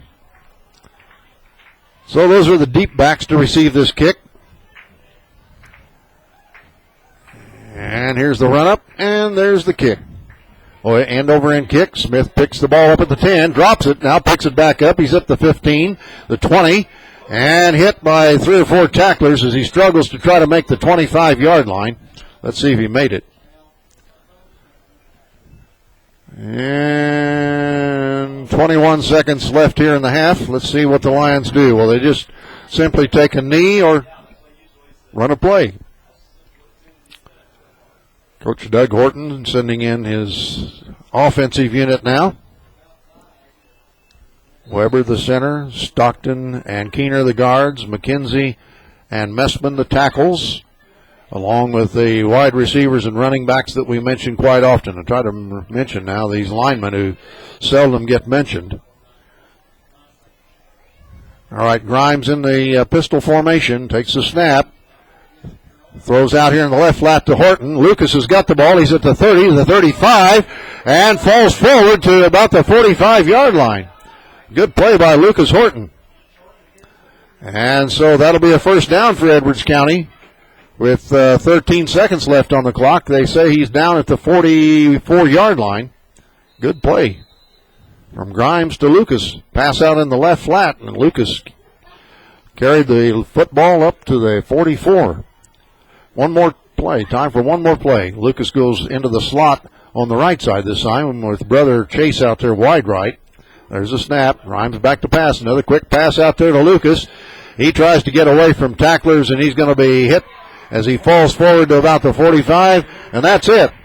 There's the horn, and that ends the first half, and our halftime score is Robinson 42, Edwards County nothing. We'll be back here with halftime information in 60 seconds. Ronald and Marilyn Mann, Don and Deanna James, Kaylee James grandparents, Larry and Linda Schmittler, grandparents of Caitlin Schmittler, Larry Schmittler Service, Oilfield Engine Repair in Grayville, Stu Shadina Zed and Zemi Markman, Zoe's family, Tom and Kay Moore, Taylor Roosevelt's grandparents, Roger, Rita, and Kenzie James, Kaylee James' family, Lonnie, Valerie, and Hallie Murbarger and Anna, Sadie's family, Gerald and Judy Knight, Nicole Alcorn's grandparents, Jean and Jackie Copeland, George and Shirley Tribe, Dorothy Kirkendall, candidate for Edwards County Treasurer, Glenn and Marilyn Clodfelder, Kaylee James' grandparents, and Volleyball MC Todd Bailey of TCB Detail Repair and Tires on the square in Albion. When you need tires, check with Todd. Okay, we are at halftime, and our score is Robinson 42, Edwards County nothing. That's not really surprising, Troy. We expected this kind of outcome for the first half. As I said in the beginning of our broadcast, if we could hold Robinson under 40 points through the first half, then we would really be accomplishing anything. Well, we almost did that. Almost. And but they do get their 42 points, so that means the clock will not stop during the second half, which means we can get this football game over with. And that's good news for me and you in this respect, because after the game is over, we've got to pack up all this equipment and then hit the road and get home. It takes a little over an hour to drive from here to our house anyway. Right. So that means we're going to be getting home late, and then we've got to get up and hit the road again at 4:30 in the morning to make that long, more than 3-hour drive up to Mount Pulaski tomorrow for the Edwards County Lady Lions games in the Topper Tournament at Mount Pulaski. And for the benefit of those of you who have computers or smartphones that can connect with the Internet, you'll be able to not only hear but watch the Lady Lions in their games tomorrow at Mount Pulaski on Edwards County Sportsnet. And so you keep that in mind. The first match for the Lady Lions, interestingly, will be at 9 o'clock against Effingham, the team that beat them in the tournament last Saturday at Albion. Right. And then the Lady Lions will meet Illini Central. I believe that's scheduled for 11 o'clock. And then at 2 o'clock, they have another match, and I'm trying to remember, Stewart's and Strasburg. They face at 2 o'clock.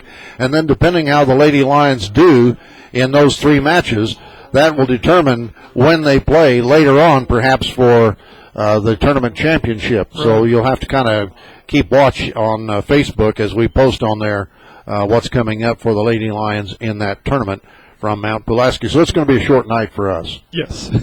We're going to be back with the scoring of the first half. Troy will run down that for you after we take another 60-second timeout.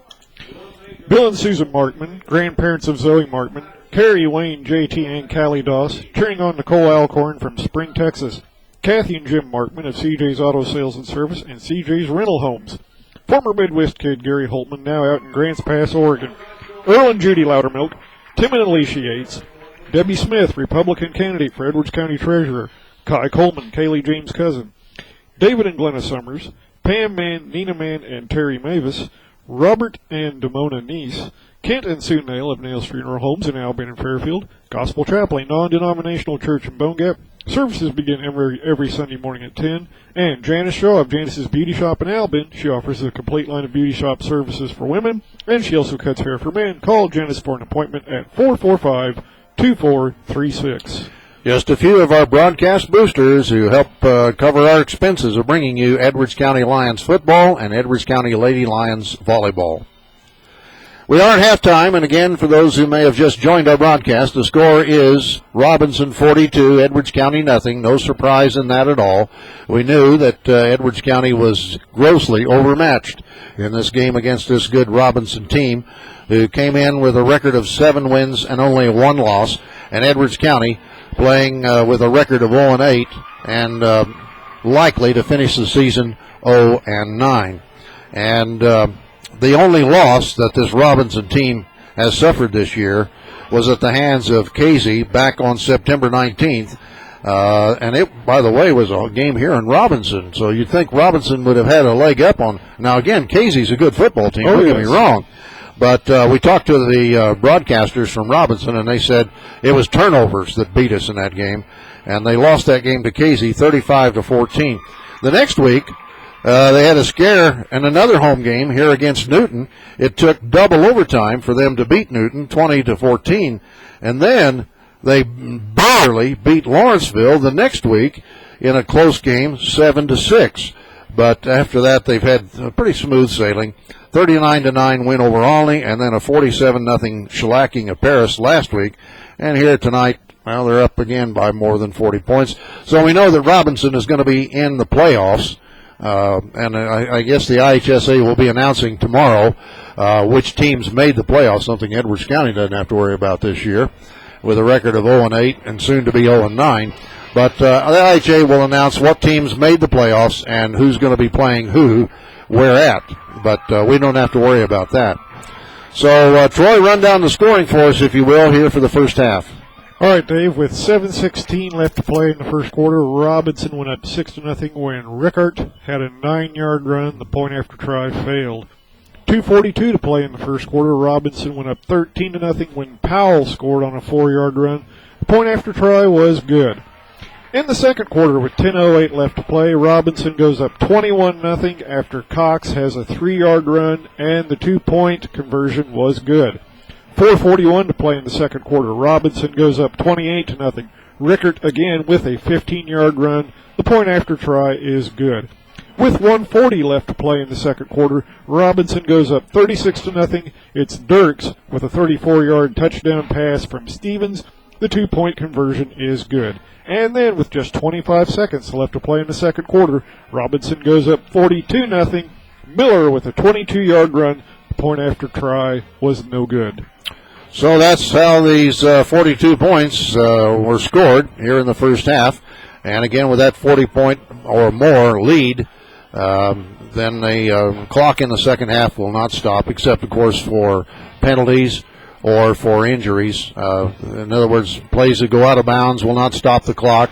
They shouldn't stop the clock when they have to move the chains or anything like that. So that should move the game along quickly for the second half. Again, this is the last game of the regular season. It is quite likely now the Lions are going to finish the year with an 0-9 record, as we did last year. And again, as I said in the beginning of the broadcast, but for the benefit of those who may have missed it, you know there are going to be some people around Edwards County who are going to start the old saying again, it's time for us to quit playing football, to scrap the football program and start soccer or some other sport. And I say to that, no. And here are the reasons why. First of all, even though we're 0-9, the football team has made progress this year. For instance, let's look at the scores for the season. I've got it here somewhere here, Troy. That's Robinson. Here it is. Okay. Obviously, we got blown out in the first game of the season in a home game against Newton, 41-0. Wasn't much better the next week when we traveled to Marshall, and at halftime it was 43-0, and then the Storms came in and washed out the second half, so the final score was 43-0. But the next week, the opponent was Olney, and it was a home game. And this game, I thought we had a decent chance of winning against the team coached by former Edwards County resident and graduate of Edwards County High School, Matt Music, who's the head coach at Olney. But Olney beat us, even though we lost the game. We did score 22 points, and we lost the game 41-22. The next week, I thought we had a good chance of possibly beating Paris, but the game was at Paris. And, you know, again, this is another reason for us to get out of the Little Illini. That's a long trip up there, Troy. Yeah. And our boys rode buses to get up there. Now, if you've ever rode a school bus for, what did it take us to get up there? Oh, It was a good 2-hour drive, wasn't it? At least. Yeah. And so they get up there, and things did not go our way in that game. But again, we lost by only 10 points to Paris, 42-32. The next week, we played Red Hill at home, and Red Hill surprised me. I didn't think Red Hill had that good a football team, and they didn't have much size, but they had a lot of speed. Oh, a lot. A lot of speed, and they beat us 46-0. Then the next week, we knew we were in trouble facing KZ Westfield, but we were able to score 14 points against them. Yep. And then the next week, we played at Lawrenceville and lost that game 47-0. Last week, we had a close one with Flora. Yep. A game that we had a good chance to win, but fell just a little bit short and lost that game to Flora last week at home, the last home game of the season, by a score of 20-18. So the Lions this year, I've got another sheet that tells this. Where is it? Here it is. The Lions this year, not counting this game, gave up a total of 320 points, but they scored 86 points. That means even though Flora finishes ahead of us in the conference with a 1-7 record, we scored more points than they did, and we gave up less points than they did. So, I'd consider that a moral victory there. Yep. But again, aside from the records, the boys played better football this year. Yeah. We've seen a lot better tackling. Yeah, sure. We miss some tackles from time to time, and it results in long gainers. But one of the disadvantages that we've had is most of the teams we've run into have had more speed than we had. They had running backs who could get behind our defensive backs and away from our tacklers, and once they got behind us, we had nobody could catch them. But our tackling has been much better this year. And we have had some good plays on offense. I'm surprised that we haven't had more pass plays to Chase Horton, because some of our touchdowns have been on passes from Grimes to Chase, who once he got the ball along the sidelines, the defenders who were smaller had a tough time bringing him down. Right. Of course, Chase is going to graduate after the season. He won't be around for football next year. But the offense has had some shine. And again, on our offensive line, 3 of our starters were sophomores. 1 was a freshman. Right. So they've gained a lot of experience to play next year. In addition to all that, our JV team this year won 3 games. And guess who they beat? They beat Lawrenceville. They beat Olney. And who was the other team? I got it wrote down here somewhere, Troy. And it ain't on that sheet. Here it is. They beat Alney, Flora, and Lawrenceville, our JV team. And so a lot of those JV players will make varsity next year and will have gained a lot of experience on the varsity level, on the JV level, to play varsity next year. Another factor that fills in, we've had a very good junior football program this year for 5th, 6th, 7th, and 8th graders. In fact, our 5th and 6th grade team won 5 of the last 6 games they played. In fact, just last night they beat North Posey 20-16. And so a very good junior football program coached by Todd Taylor and some of his assistants for the 5th and 6th grade boys. And an interesting thing, some of you may have seen it on Facebook, Todd and his helpers made arrangements for our 5th and 6th grade junior football team to play an exhibition game in the Edward Jones Dome prior to last Sunday's game between the Rams and the Seahawks. And the boys not only got to play football on the field at Edward Jones Dome, but got to meet some of the players after the game. You know that was a big thrill. Oh, yeah. And Todd Taylor tells me they're going to do that same thing again next year. So that ought to coax more boys to come out for the junior football program next year. And as these boys gain experience at the 5th and 6th grade level, that's only going to help our varsity program for the future. So I'll have to admit, for the past several years, our football program has been going down, down, down, down. But I think this year we hit rock bottom and we are on our upward swing. That doesn't mean next year we're necessarily going to have a winning football record, especially since the fact that we're still going to be in the Little Illini Conference next year, still going to be facing these big football schools and going to have a hard way to go. But 2 years from now, we'll be out of this conference, and we'll finally, hopefully, be in the Black Diamond Conference. And, yeah, there's going to be some tough teams in that Black Diamond Conference, no doubt about it. You bet. Teams that might put 40 points against us and nothing at halftime. But there's also going to be more teams in the Black Diamond that we can compete with, especially as our team improves and even win some of those games. And the travel, we won't be making trips clear up to Paris anymore. No. Well, anyway, we're going to take another 60-second timeout, and then we'll be back with more halftime information as we're nearing the second half kickoff. Back in 60 seconds. Radio station WVYN 90.9 in Wayne City, The Vine, featuring the best Christian music in Southern Illinois. Do you need your carpets cleaned? Call Dan Aaron of Dan's Carpet Cleaning, 618-302-0972. Dan, Shirley, Michael, and Travis are cheering on the Lions. Sam and Sheila Smith, Ed and Mary Bailey, the watering can at 107 West Main Street. Stop in and see the flowers and gift items Nathan has available. Call 445-3924. Chris and Teresa Kelsey, Steve Thompson, your country financial agent in West Salem, Doug Horton, your country financial agent in Albion. Cheryl Taylor and Mary Erickson of TJ Marsh backing the Lady Lions. TJ Marsh, over 30 years of serving and supporting the community. Edwards County Superintendent of Schools David Cowger, and Sadie Marks' family, Kent, Jamie Lynn Clay, and Ellie Marks. Be sure to join us if you can't make the trip to Mount Pulaski for Edwards County Lady Lions volleyball action tomorrow here on Edwards County Sports.net, our first broadcast at 8:45 in the morning. All right, the officials have returned. You may see them there if you're catching our broadcast on Edwards County Sportsnet. You can see them on your screen there. They're standing at the 50-yard line conversing. And across the way, the Edwards County Lions are going through their required stretching exercises before we start the second half. The Robinson Maroons are also taking their stretching exercises in their end zone off to our left here. And so we'll be ready to start. Now, Troy, another factor here in the second half is, we're going to have a running clock, which will move the game along a lot quicker. But also, I was told that with this kind of a score at halftime, the Robinson head coach, who is Tim Nolan, I believe is his name, will send in the second and third stringers to play the second half, which only makes sense, Troy. I mean, Robinson's going to be in the playoffs. And one of the most foolish mistakes their head coach can make is send one of their key players out there on the field and risk this guy getting injured in a game they've already got won. Especially when you got a playoff game coming up. Yeah, right, with a playoff game coming up. So you want to leave those guys on the sidelines, your starters, and don't risk any of those guys, not just your key offensive players, but your defensive players as well. They're going to need those guys in less than a week to play in the playoffs. Right. So we're going to see second and third stringers out there on the field for Robinson.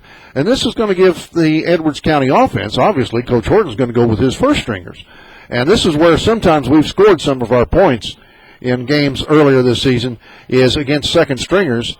We've been able to score some points. Right. So, folks, hang on. We may get some better offensive performance for Edwards County here in the second half. Robinson players now returning to their sideline along the near sideline here. Edwards County players still going through their warm-ups before we start the second half kickoff. This is the last game of the 2014 season for both teams, but, of course, Robinson does have excellent prospects for going into the playoffs with a 7-1 record. This win tonight would make them 8-1 with only one loss. And it looks like the Little Illini Conference is going to have good representation in the playoffs because not knowing exactly how any of the games are coming out tonight, but going into tonight's action, Casey was 7-1. They're playing against Olney tonight. They'll win that, so they're going to finish 8-1. Robinson, they're going to be 8-1. Lawrenceville, where are they playing tonight? Oh, they've got a home game against Marshall. I don't know. I think Lawrenceville will probably win that, and they also will finish with an 8-1 record. So, and I don't know. I don't know whether Marshall can get in with their 6-2 record. If they would happen to upset Lawrenceville, then their record would be 7-2 for the season. That might get them in the playoffs too. So, Little Illini Conference is going to have several teams in the playoffs, I think, and that ought to tell you again how tough this conference is, and another reason why we don't belong in it. Right. I mean, these schools in this Little Illini Conference, they are known to have good football programs, and not that we can't have a good football program, but they're richer school districts. They got more money to spend on athletics, and all you have to do is look at these fields that we visit with teams in the Little Illini and compare it to what we have in Albion, and you can see a big difference in how much money is spent on their football programs. All right, Lions are going to be kicking off now to start the second half. Football being teed up at the 40-yard line. And let's see, who's doing the place kicking this week? Last week it was Muscatelli that was doing the kicking. Is he out there this time? I can't see his number as he backs away.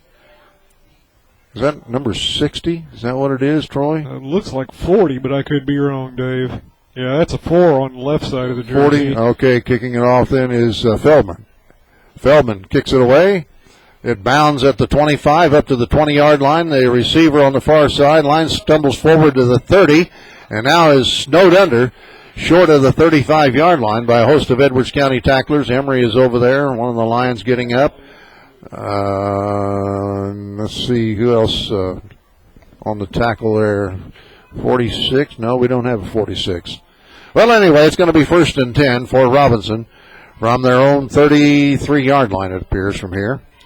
And we're underway. Still got their first-string quarterback out there. Are you kidding me? No, I'm not kidding. That is foolish. Stevens is still out there at quarterback. I don't understand that, Troy. No, it isn't. That's number 6. That's not Stevens. Or is it? Number 6? I mean, I've lost my spot sheet here. Let me check that out, Troy. No, that's White who's quarterbacking now. Ethan White, their second-string quarterback. Okay. I could not believe that they would risk an injury to their starting quarterback. No. Pickup of only a yard on that play for Robinson, so it's going to be 2nd and 9 from the Robinson 34. Yeah, quarterbacking now is number 6, Ethan White. He is a sophomore. Ends are tight, T in the backfield. There's a snap. And it's a running play over the left side, and they're close to another first down. Edwards County tacklers swarm in to knock down the ball carrier short of the 50-yard line. Yes. Fuller, the ball carrier for Robinson that time. It is a first down, obviously. And it's going to be at the Robinson midway between the 47 and 48-yard line. Clock is rolling, running clock here in the second half with the score Robinson 42, Edwards County nothing. Their quarterback, who is their second stringer, goes to the sideline every time to get a play from his head coach, Tim Nolan. And they are running basic offense with no wide receivers here so far with their second stringers. They hand it off to number 32, and he's going to be tackled for very little gain, if any. Let's see who we got making the tackle for Edwards County over there. McKenzie, playing defense tonight, makes part of the tackle for Edwards County, along with Chase Horton. Let's see, just barely a few inches. Football's going to be at the 48-yard line, so less than a yard pickup on that carry. It's going to be second and a long 9 yards for a first down for the Maroons as they come out of the huddle. Basic offensive formation, ends tight, T in the backfield. There's the snap, and it's a pass play. Rush is on. The throw down the left side is caught, and he's going to be pushed out of bounds by Moody over there on the far sidelines. Looks like, is that 84? If it is, that's Aldridge. He's a first stringer, Troy. He's still out there. It is Aldridge. He was a starter, so he's still out there. They haven't emptied the bench so far. So that's another first down for Robinson. Football is going to be at the Edwards County 41-yard line, 1st and 10.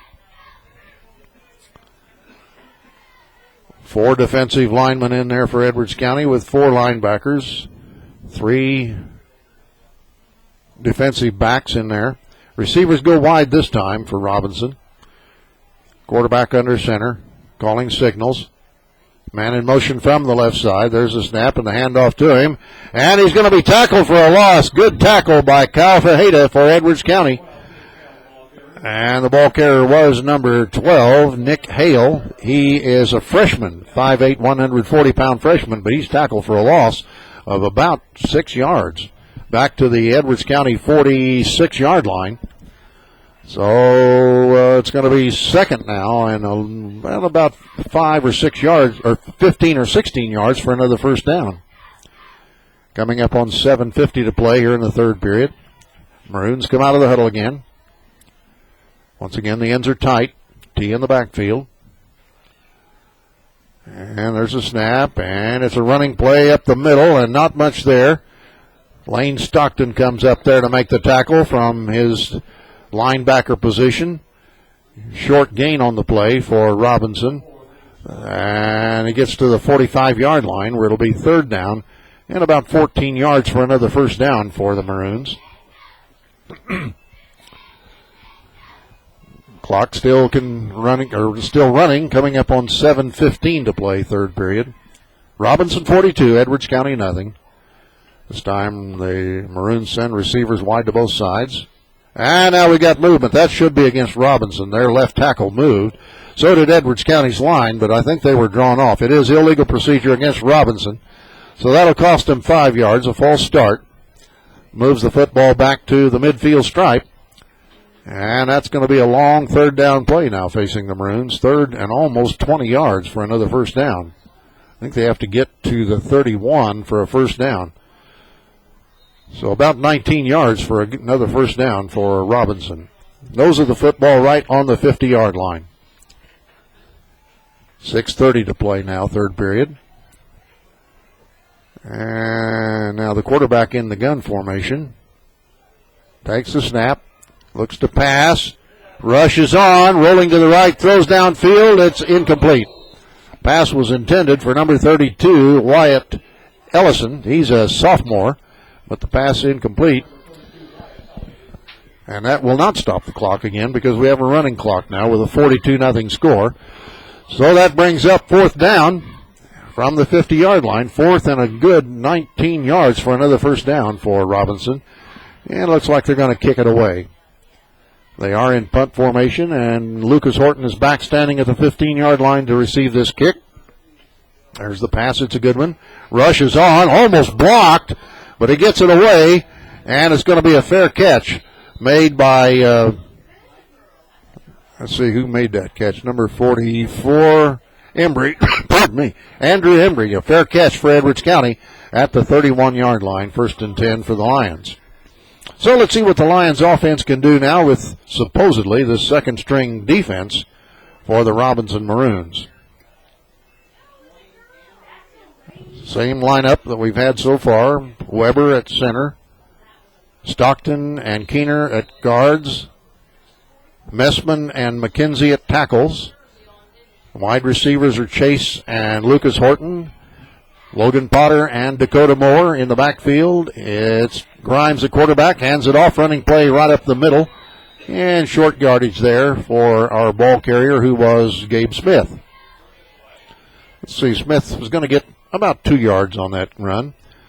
Well, maybe 3. We're going to move the stick up a little bit.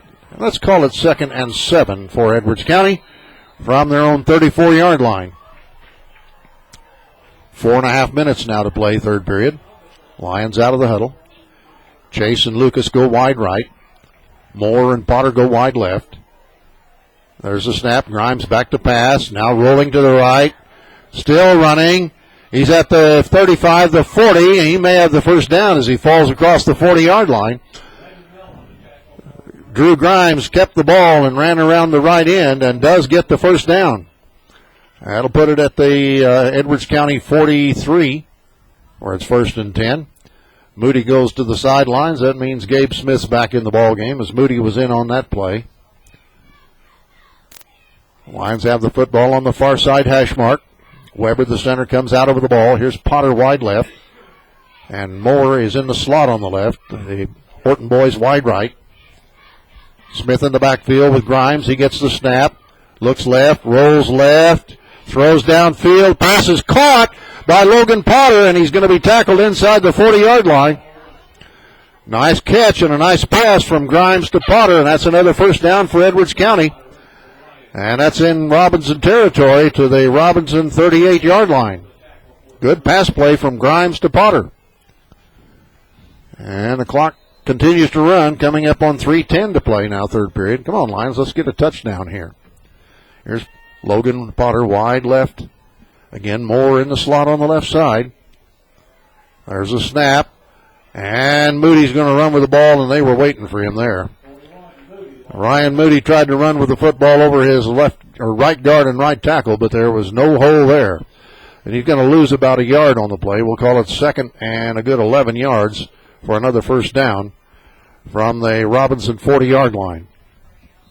Coming up on 2.5 minutes left now, third period. Lions break their huddle. Same formation. Horton boys wide right. No, we got Lucas on the left side this time. There's a snap. Quick pass out here to Dakota Moore, and he makes the catch and is finally brought down across the 35 to about the 34-yard line. Now they're going to maybe give him, they're going to say the 34. That's going to be short of the first down by about 6 yards. Give him 4 on that pass play. 3rd and a long 5 for another first down for Edwards County. Looks like the Lions have to get to about the 28 for a first down. Okay, there goes Chase and Lucas. Horton wide to the right, and this time Dakota is in a slot to the right side. Potter, the wide receiver, left. There's a snap. There's the pass downfield, and it's incomplete. Downfield intended for Lucas Horton. And if he'd caught that, that would have been a touchdown, Troy. He got behind the Robinson defenders, but the pass from Grimes was just a little overthrown. And so that brings up now 4th down. 4th and a long 5 for another first down from the Robinson 34. And 1:10 left to play. Lions maybe can get 2 more plays in here if they hurry. They break the huddle. Grimes, the quarterback in the gun formation, has Gabe Smith in the backfield with him.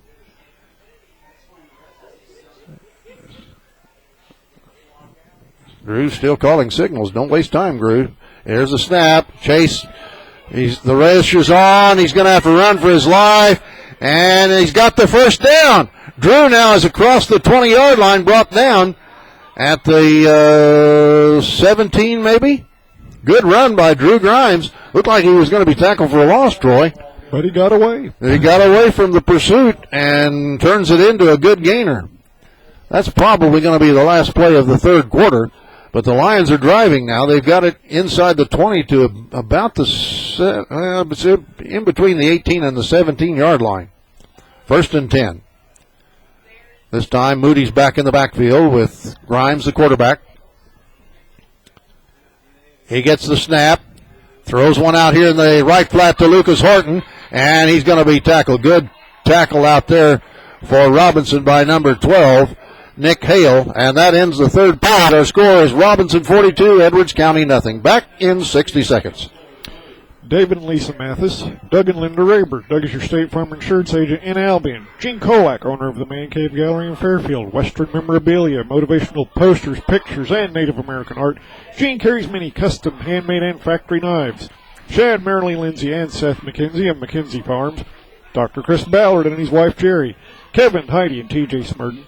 Keith, Kayla Avery, and Drew Roosevelt, family of senior band member and volleyball player Taylor Roosevelt, and David and Amy Brewster of Brewster Enterprises Incorporated, supporting Kate Brewster.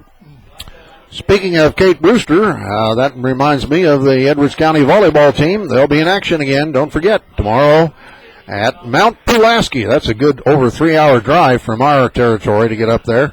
They'll be playing in the Topper Tournament tomorrow. Their first match starts at 9 o'clock. You can hear it and see it here on Edwards County Sportsnet starting at 8:45 tomorrow morning. So if you can't make the drive to Mount Pulaski, join us for our broadcast. All right, we're ready to start the fourth and final quarter, and the Lions are driving. Let's hope they get a touchdown here, Troy. Let's hope so. I don't care if it is against their second stringers. It's still good for the boys for experience. Yes. And for the seniors, too, to remember in their last game, perhaps they scored a touchdown or made a key block that resulted in a touchdown. A lot of memories. I'll tell you what, Troy, all through my school career, grade school and high school, the things I remember most are the things I did in sports. I know education is important, but so are athletics. Sure. All right, Grimes in the shotgun, gets the snap, goes back, throws one right over the middle to Gabe Smith, and he's rambling and stumbling. Finally goes down inside the 10-yard line. Good pass play there from Grimes to Gabe Smith, the fullback. And let's see, they're going to give him yardage down inside the 10-yard line to about the 9. And it's going to be third down at about 2. Just getting underway here in the fourth and final period. Robinson 42, Edwards County nothing. There goes Potter wide left. Dakota Moore will be in the slot on the left side. And Lucas is now going to set up in the slot also on the left side. Chase is wide right. Chase Horton, that is. There's the snap. Grimes rolling left, being chased, gets away from one tackler, throws in the end zone, and it is incomplete. That's probably better because that one was almost picked off in the end zone. So, pass was intended for Chase Horton, the big receiver back there for Edwards County, but Robinson had that play well defended. They had guys draped all around him. Well, not really draped on him, or that would have been pass interference. Well covered. Yes, he was well covered. Okay, let's see who's checking into the lineup. Gabe's back in the ball game, and now Moody goes to the sideline. So Gabe brings in the play from the sideline from Coach Horton. And let's see what the Lions can do now here on 4th and 2. From the 9-yard line. Lions have a I formation in the backfield. There's the snap. Running play up the middle. Gabe struggling. Did he get the first down? He tried to go over left or right guard and right tackle, but I don't know if he got it, Troy. Let's see. Robinson fans don't think he did, but we'll see. I don't know, Troy. Yeah, they say it's a first down. Well, there. That's all that counts. First and goal. First and goal from, looks like about the 6-yard line. Let's say 7. 6 or 7. Hard to tell from here. Grimes gets the snap. Looks left, throws left out there. It's caught by Moore. Did he get in? It is a touchdown. A pass from Drew Grimes to senior Dakota Moore for the touchdown. That came with 9 minutes 30 seconds remaining here in the fourth and final quarter. Edwards County gets on the scoreboard 42-6, and now the Lions will go for extra points. And, of course, the Lions do not have a place kicker, so they'll be going for the 2 points. So Dakota Moore, playing in his last high school football game, he's a senior. He gets a touchdown. That's a bone gap boy, Troy. Yep. All right, here's the snap. And Grimes is going to keep the ball, and he runs right up the middle, and he goes in for the 2 points. So the score now is Robinson 42, Edwards County 8, and we'll be back in 60 seconds. Russ Seeley Max and Clive Gerlach, Linda Sachs. Jeff Gillard of Gillard True Value Hardware in Albion and Grayville. Connie and Ray Root, grandparents of Maddie Gillard. Myrna Mason, Randy and Jared Hallam of Mitchell Insurance Agency in Albion. Steve and Beverly Ward. Don and Marilyn Brewster. Jason Holfaker. Linda Oxby, former Edwards County girls volleyball coach. Emma Campbell Smith. Betty and Kenny Smith, Zoe Markman's great-grandparents. Eddie and Lila Fuchs. Victor and Farrell Oxby, Linda Oxby's parents.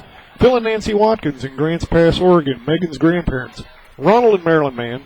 Don and Deanna James, Kaylee James' grandparents. And Larry and Linda Schmittler, grandparents of Caitlin Schmittler, Larry Schmittler Service, Oilfield Engine Repair in Grayville. Just a few of our broadcast boosters who help us cover our expenses here on Edwards County Sports.net.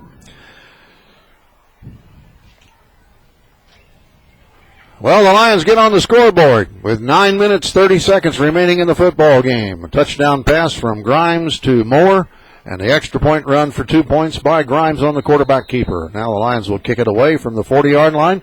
There's the run up in the boot. It's a squib kick on the ground, and it's going to be downed instantly by the receiver back there for Robinson at about the Robinson 32-yard line. So the Lions defense comes in.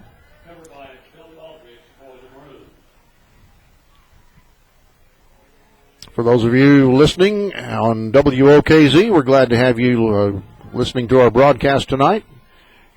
And a reminder that the Lady Lions volleyball team will be in action tomorrow in Mount Pulaski, Illinois, way up north of Springfield.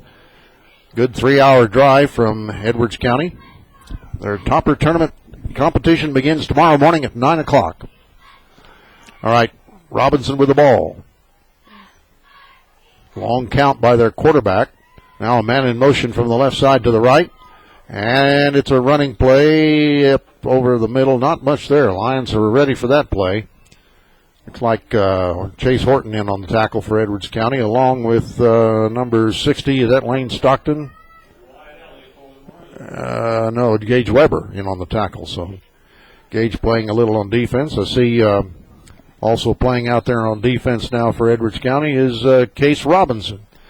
Grayville boy. We'll be seeing him in basketball later on this year, Troy, on the Grayville basketball team. Yep. All right, it's second and about 11 yards, loss of a yard on that last play. And another running play to the left side is not going to gain much either, as our defense is doing a good job stopping this second-string offense for Robinson. Ryan Moody was out there on the tackle for Edwards County, along with Lane Stockton and Dakota Moore. Clock continues to run with this 42-8 score, and coming up on 7:35 to play in the ball game. Their quarterback now is their second-string quarterback, Ethan White, a sophomore. The Maroons out of the huddle. And looks like a typical formation with the ends tight on both sides. T in the backfield. Quarterback turns. Goes back to pass. The rush is on. He's running for his life. Gets away from one tackler. Looks downfield. Throws downfield. And a penalty flag goes down. They may have had ineligible receivers downfield, Troy. Very possible. Or maybe holding. Let's see. We got a penalty flag down. Let's see who they're going to talk to. Pass was incomplete, by the way. Yeah, you were right on the first one. Lineman downfield. Lineman downfield, okay. So that's going to cost them some yardage. And Edwards County, I think, is going to decline it. They did. Yeah, we're going to take the play. So it's fourth down now. Fourth and about 12 from the Robinson 31-yard line. And Lucas Horton goes back to receive this punt. And let's see, he'll be standing. Let's see, now he's going to move back. He was standing to the 50-yard line. He was expecting a short punt, I guess. Now he's back to the Edwards County 40. There's the pass from center. Kick is away. High kick, short kick. It bounds right at the 50-yard line where it's downed immediately by Robinson. So Edwards County is going to take it first and 10, barely in their own territory at about the 49-yard line, it appears. Clock still running. Coming up on 5:50 to play. Lions have got a touchdown. Maybe we can get another one, Troy. Hey, let's go for it. Let's see what Coach Horton is going to play here now with this series of downs.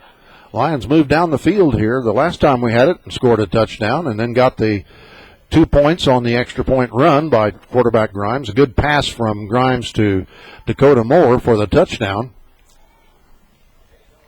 A reminder, these games are not only broadcast on Edwards County Sports.net, but our video is recorded and kept on our website. There's the snap. Quick pass out here to Chase Horton.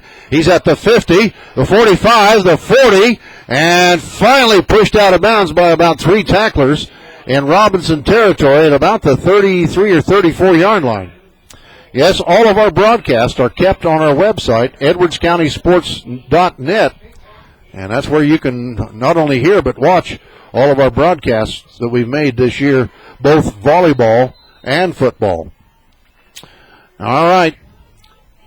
Coming up on 4:45 to play. Lions have it 1st and 10 from the Robinson 34.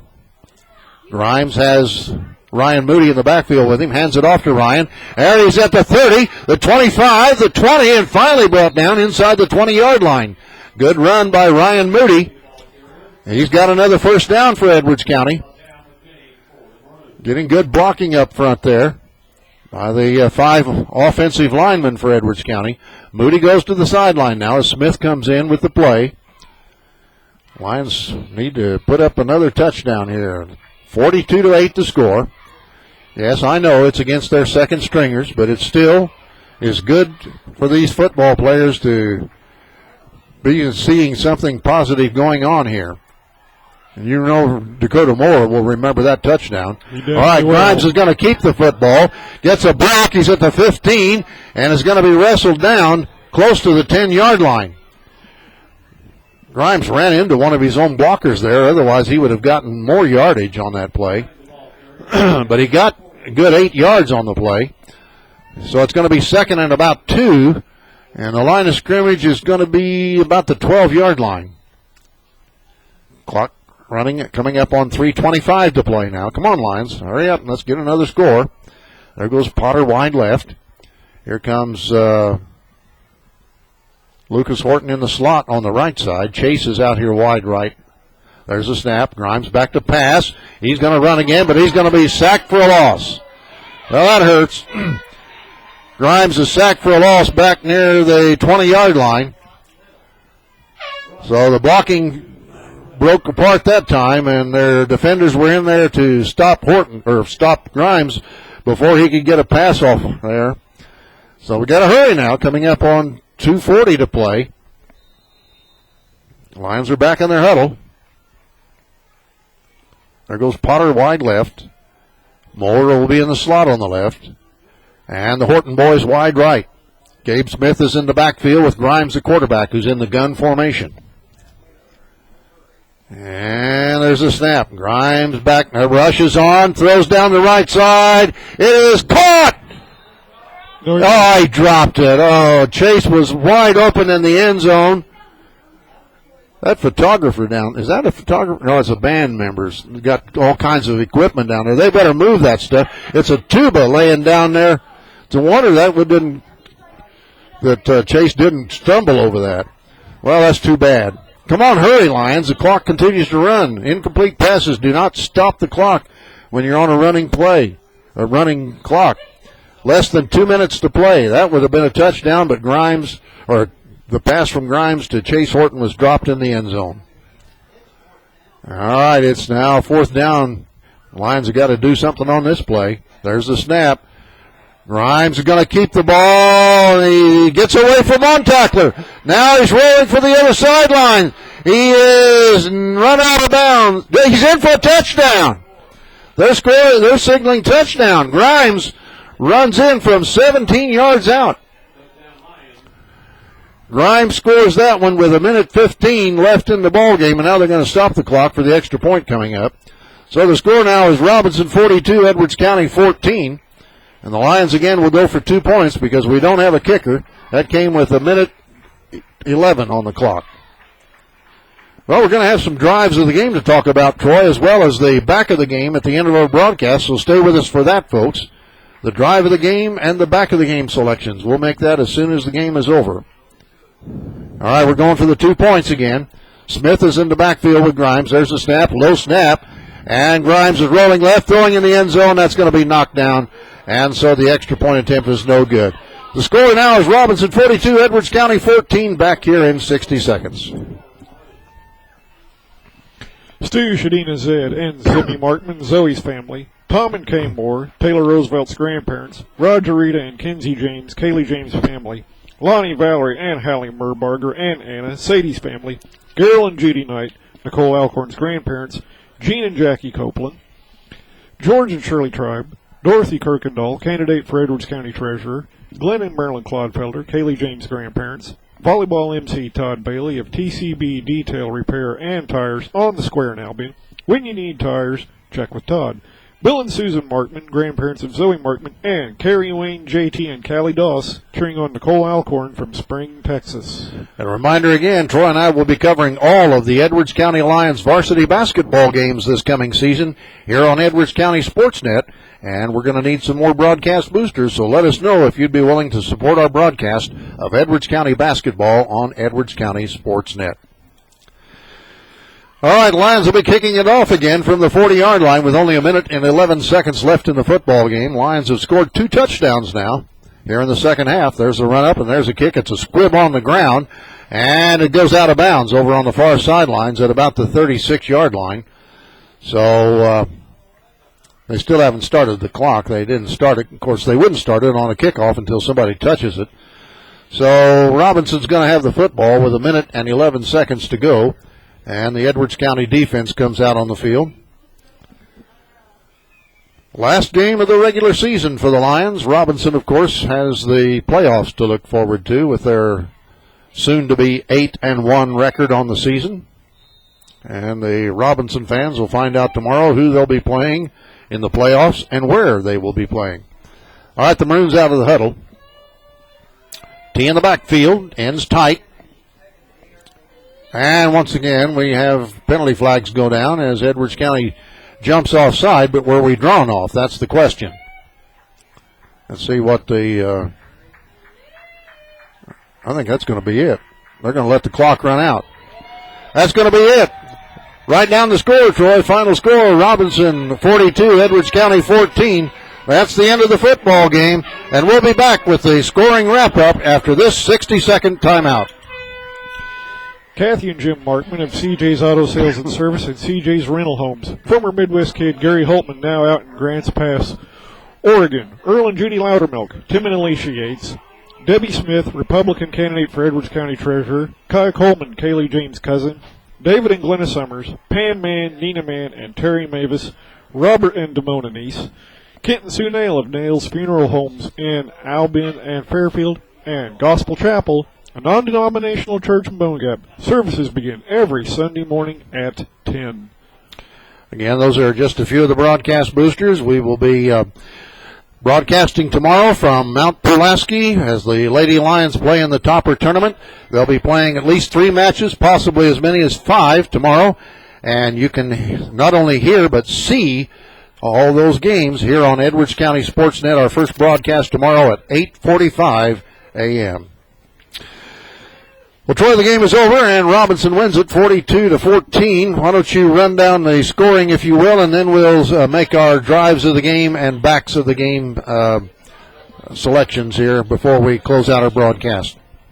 At 7:16 in the first quarter, Robinson went up 6-0 after Rickert scored on a 9-yard run. The point after try failed. 2:42 left to go in the first quarter. Robinson goes up 13-0 after Powell scored on a 4-yard run. The point after try was good. 10:08 left to go in the second quarter. Robinson goes up 21-0. Cox had a 3-yard run. The 2-point conversion was good. 4:41 left to go in the second quarter. Robinson goes up 28-0. Rickert on a 15-yard run. Point after try is good. 1:40 left to go in the second. Robinson goes up 36-0. Dirks with a 34-yard touchdown pass from Stevens. The 2-point conversion is good. 25 seconds left to go in the second. Robinson goes up 42-0. when Miller scored on a 22-yard run, point after try failed. Then in the fourth, 9:30 left to play, the Edwards County Lions got on the board to make the score 42-8 when Dakota Moore caught a 7-yard touchdown pass. 2-point conversion is good. Then with 1 minute and 11 seconds left to play in the fourth, Edwards County got on the board again to make it 42-14 when Drew Grimes, the quarterback, ran 17 yards for a touchdown. Point after try failed. Final score, Robinson 42, Edwards County 14. Okay, now it's time for us to make the drive of the game selection. The drive of the game sponsored after every Edwards County football game this season by Le Mans Chevrolet Chrysler. When you want an honest deal and a hometown service for the drive of the game, go see Gabe McGahey, Sheldon Bunning, Jeff Black, Dennis Downs, or Angela Hanner at Le Mans Chevrolet Chrysler in Fairfield. Remember, they're open 24/7 through their internet on LeMansOnline.com. And remember, you'll like the way they do business at Le Mans Chevrolet Chrysler. Troy, what are we going to make as the selection of the drive of the game? I'd have to say the drive, Dave, that culminated in the 7-yard touchdown pass to Dakota Moore. Yeah, you know Dakota's going to remember that touchdown for a long, long time. I think this was probably the first year Dakota played football. I don't remember him being on the football team in past seasons, but came out as a senior and played a lot of defense, made some very key tackles on defense this season, and gets to close out the season with a touchdown pass reception in the end zone. And that came after the Lions moved down the field, had several good plays, some running plays from Ryan Moody. Couldn't think of his name. Ryan Moody had some good runs. Gabe Smith, some good runs. Some pass plays. Lucas Horton. That was definitely the drive of the game, culminated in the touchdown pass from Drew Grimes to Dakota Moore. So that is our drive of the game. Again, sponsored by Le Mans Chevrolet Chrysler right there in Fairfield. And now it's time to make our selection of the back of the game, brought to you after every Edwards County football game by Dr. Lawrence Spear of Spear Chiropractic on the Square in downtown Albion. Folks, don't let back or body pain get you down. Get back in the game with chiropractic or acupuncture therapy from Dr. Spear. Chiropractic care works to correct underlying causes of pain and relieve the symptoms associated with your pain. So that's Dr. Lawrence Spear in downtown Albion. Who's going to be our back of the game? Well, Dave, he was pretty busy back there doing a lot of scrambling, trying to get free to throw some passes, but eventually he started getting some good drives going there in the fourth quarter, and then eventually himself scrambled for the 17-yard touchdown run, so I would have to say quarterback Drew Grimes. I'd have to agree. Drew had a good passing game, especially in the second half. Oh, yeah. And also scrambled for a touchdown, so I would go right along with Drew Grimes as our back of the game, again, sponsored by Dr. Lawrence Spear of Spear Chiropractic on the Square in downtown Albion. Well, Troy, that was the last game of the season. Lions, again, finished the season 0-9, 2 years in a row, 0-9. Again, for those naysayers who say it's time to give up football, I say no, because there was progress this year. We hit rock bottom at the end of last season, and I believe we're on the upward swing. Not only did we see improvement with the tackling of the football team and with the offense from time to time, and the JV team, they won 3 games this year against Flora, against Lawrenceville, and against Olney. And the 5th and 6th grade junior football program, they had a very successful season. So I think, again, next year we're going to be playing again in this very tough Little Illini Conference. Yep. But 2 years from now, we'll be in a much more competitive conference for us, the Black Diamond. So I think things are improving, and it's no time to give up football now. Anything else needs to be said before we wrap this up for the season?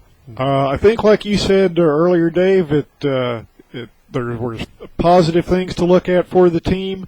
You have to look forward to next year. Earlier, you kind of got on yourself for saying, forget about this year. Well, in a way you do. You need to put what happened behind you, take the positives of this season positives from this season to go forward for next year, and we also need to get more bodies out there on the field, Dave, right. Because even in the Black Diamond Conference, you're going to need more than 25 boys out for football. Right. But as you also mentioned too, when you see what the junior program is doing, the freshman, the junior varsity, you see all kinds of signs to try and put put a positive spin on things to go forward for next year. And we had 3 games too this year, Dave, where the Lions played very competitive football. Yes, they did. They're with Olney, Paris, and Flora last week. So that's an improvement over last year too. Yeah. So. Yeah, most of the games last year we got blown out all the way and didn't even come close to winning. But this year there were at least 3, maybe 4 games where another player or 2 here or there, and we could have won those games. So maybe Doug can get some more players out there on the field next year and just keep thinking positive and moving forward. All right, okay.